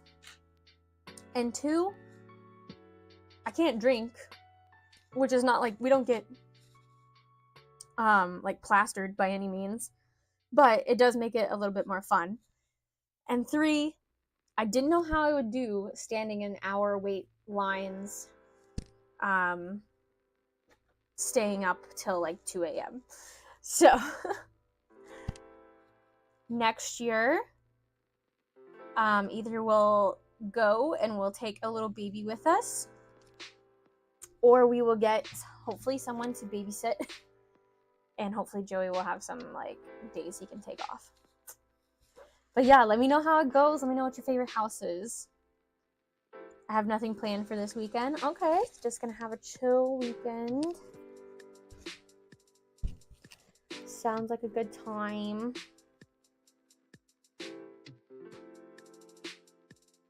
So we got this weekend, we have Anime Inc. Next weekend, I have a little festival that I'm selling at that's here in my town. The weekend after that, some friends of my mom's, they do molasses. I don't know if this is like a country thing, but I don't know if you guys have ever been to where people like make molasses at their house and it's like outside. I don't know actually how it's made, other than they heat stuff in like a pan at a really, really high temperature. I usually am not there for it. I don't like molasses.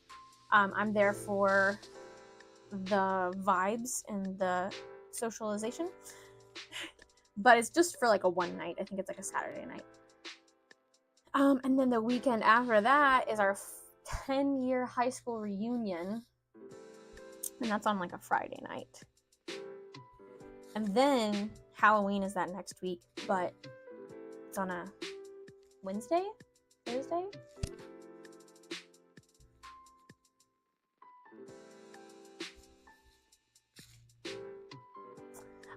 I'm sure the lines will be terrible, but my friends we're already going, so I'm tagging along. Yeah, especially now it's October.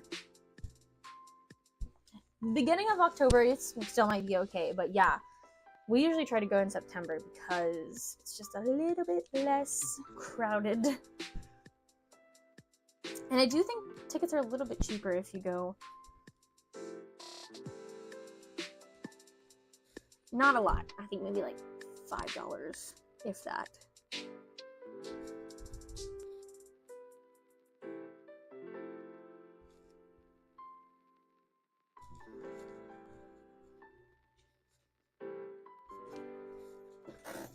I hear the clicky clacks. What are you doing, clicky clack?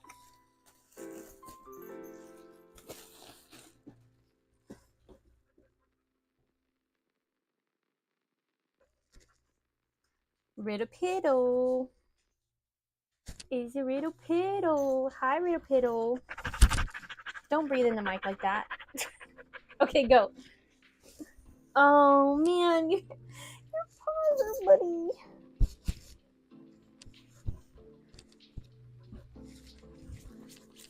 Luckily, it's actually just dirt. It's not mud. So, and he swabbered on my arm.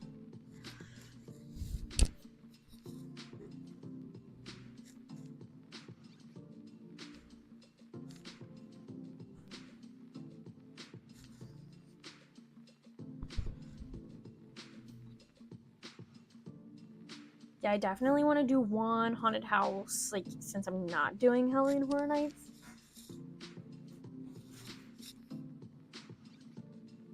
Last year we went to Penhurst, asylum penitentiary, in Pennsylvania, and that was a lot of fun.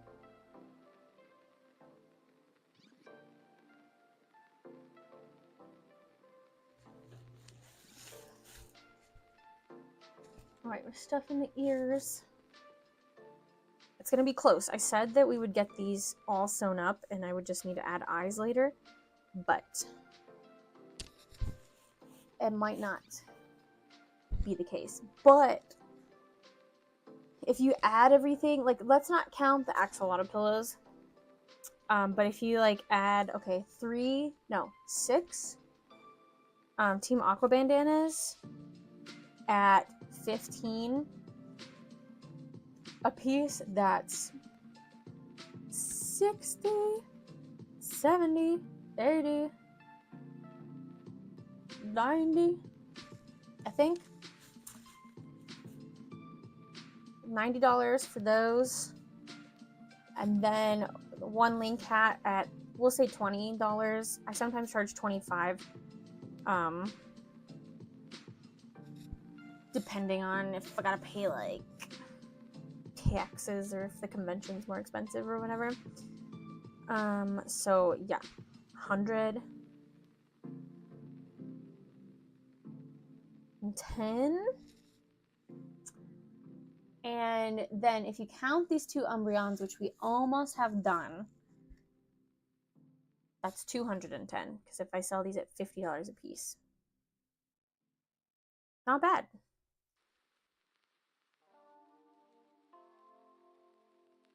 $210. That's of course not including materials and stuff, but you know, that money has to come from somewhere.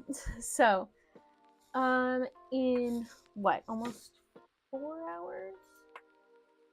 Yeah. I'll take it. I like doing math like that because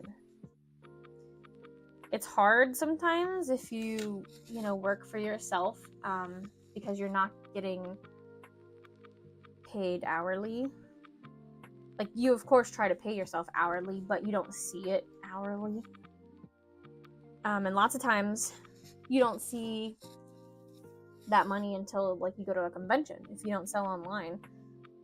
So I try to keep myself going by telling myself, yeah, you made $210 today.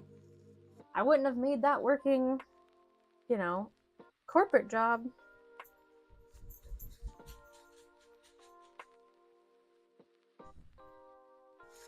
Joey likes to tell me those things too, because sometimes I'm like, it would be so nice to have like a real job, and he's like, you have a real job, and I'm like, you're right, it is a real job, but it would be nice to have a stable job, like a job where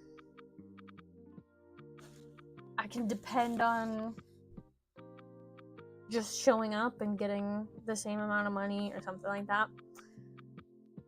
But then he reminds me, like, if I go and help my stepdad, that's maybe $300 a week, depending on how many hours I work. So like 300 working 25 hours. But if I was working at home that whole week, I could have made like $1,000. Depending on what I made, of course. But yeah, he tries to tell me that. He's like, when you go to these conventions, like, yeah, you've been working on your inventory for a while, but you're making, even just my small one-day shows, he's like, you made $500 that one day. Like, you don't make that in a week. I'm like, yeah, you're right. I know. But it gets hard. If you work for yourself, you know that it's like hard to keep yourself motivated and not overwhelm yourself too.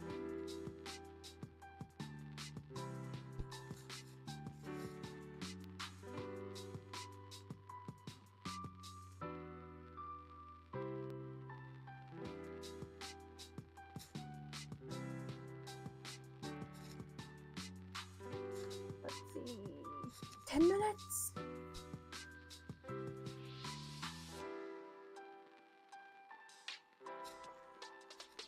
Alright, since we got 10 minutes, I'll finish stuffing these, but I'll go ahead and like wrap it up.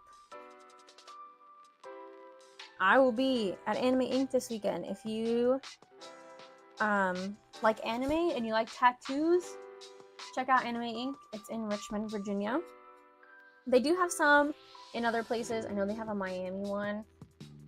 I don't think it's as good, but they do have one there, and they have another one. I can't think of where it is. Maybe in Texas?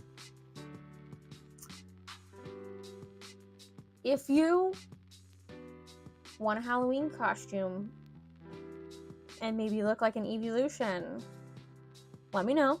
Check out my Etsy or my website. We do have the Pokemon hats.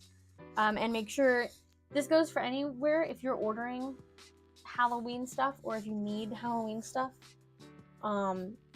order now. Don't order in like a week or so because you might not get it. So I'm sure you guys know that, but just throwing it out there. What else?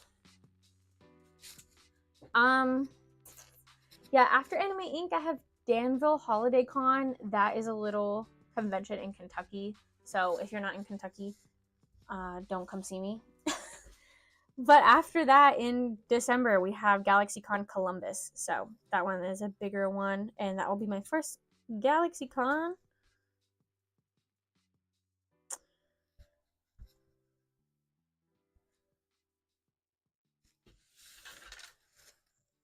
What else do I know? I don't have Kirby of the Month anymore, so it's hard to think of other things to promote. Savannah. Yeah. Thank you, Vipers. The new Anime Inc. one is in Savannah, Georgia, right?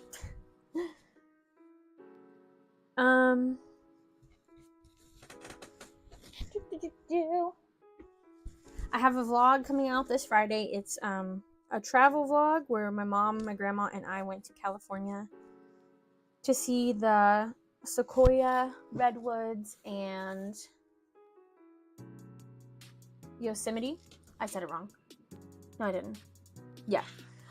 We kept going back and forth saying Yosemite and Yosemite because it looks, if you say it the way you spell it, it's Yosemite, but they pronounce it Yosemite, like National Park. And I always have to like stop and think before I say it so that I don't embarrass myself, because I was videotaping and I didn't want to embarrass myself. But yeah, check that out. Other than that, I will be live next Tuesday, same time. And if all goes well, hopefully I'll be live next Thursday on Twitch. I'll give you guys a heads up too. And doing some live gaming, either Dead by Daylight or the new game by Dead by Daylight, or some kind of gaming, probably spooky. But I hope you guys have a great rest of your week, and I hope you have a good weekend. And if you do something spooky, tell me and share it in the Discord. Feel free to send pictures. And if you guys have events this weekend, or if you're prepping for anything, good luck. I hope you make lots of money and have a good time. And I'll see you guys next Tuesday. Bye-bye. Gotta get my mouse.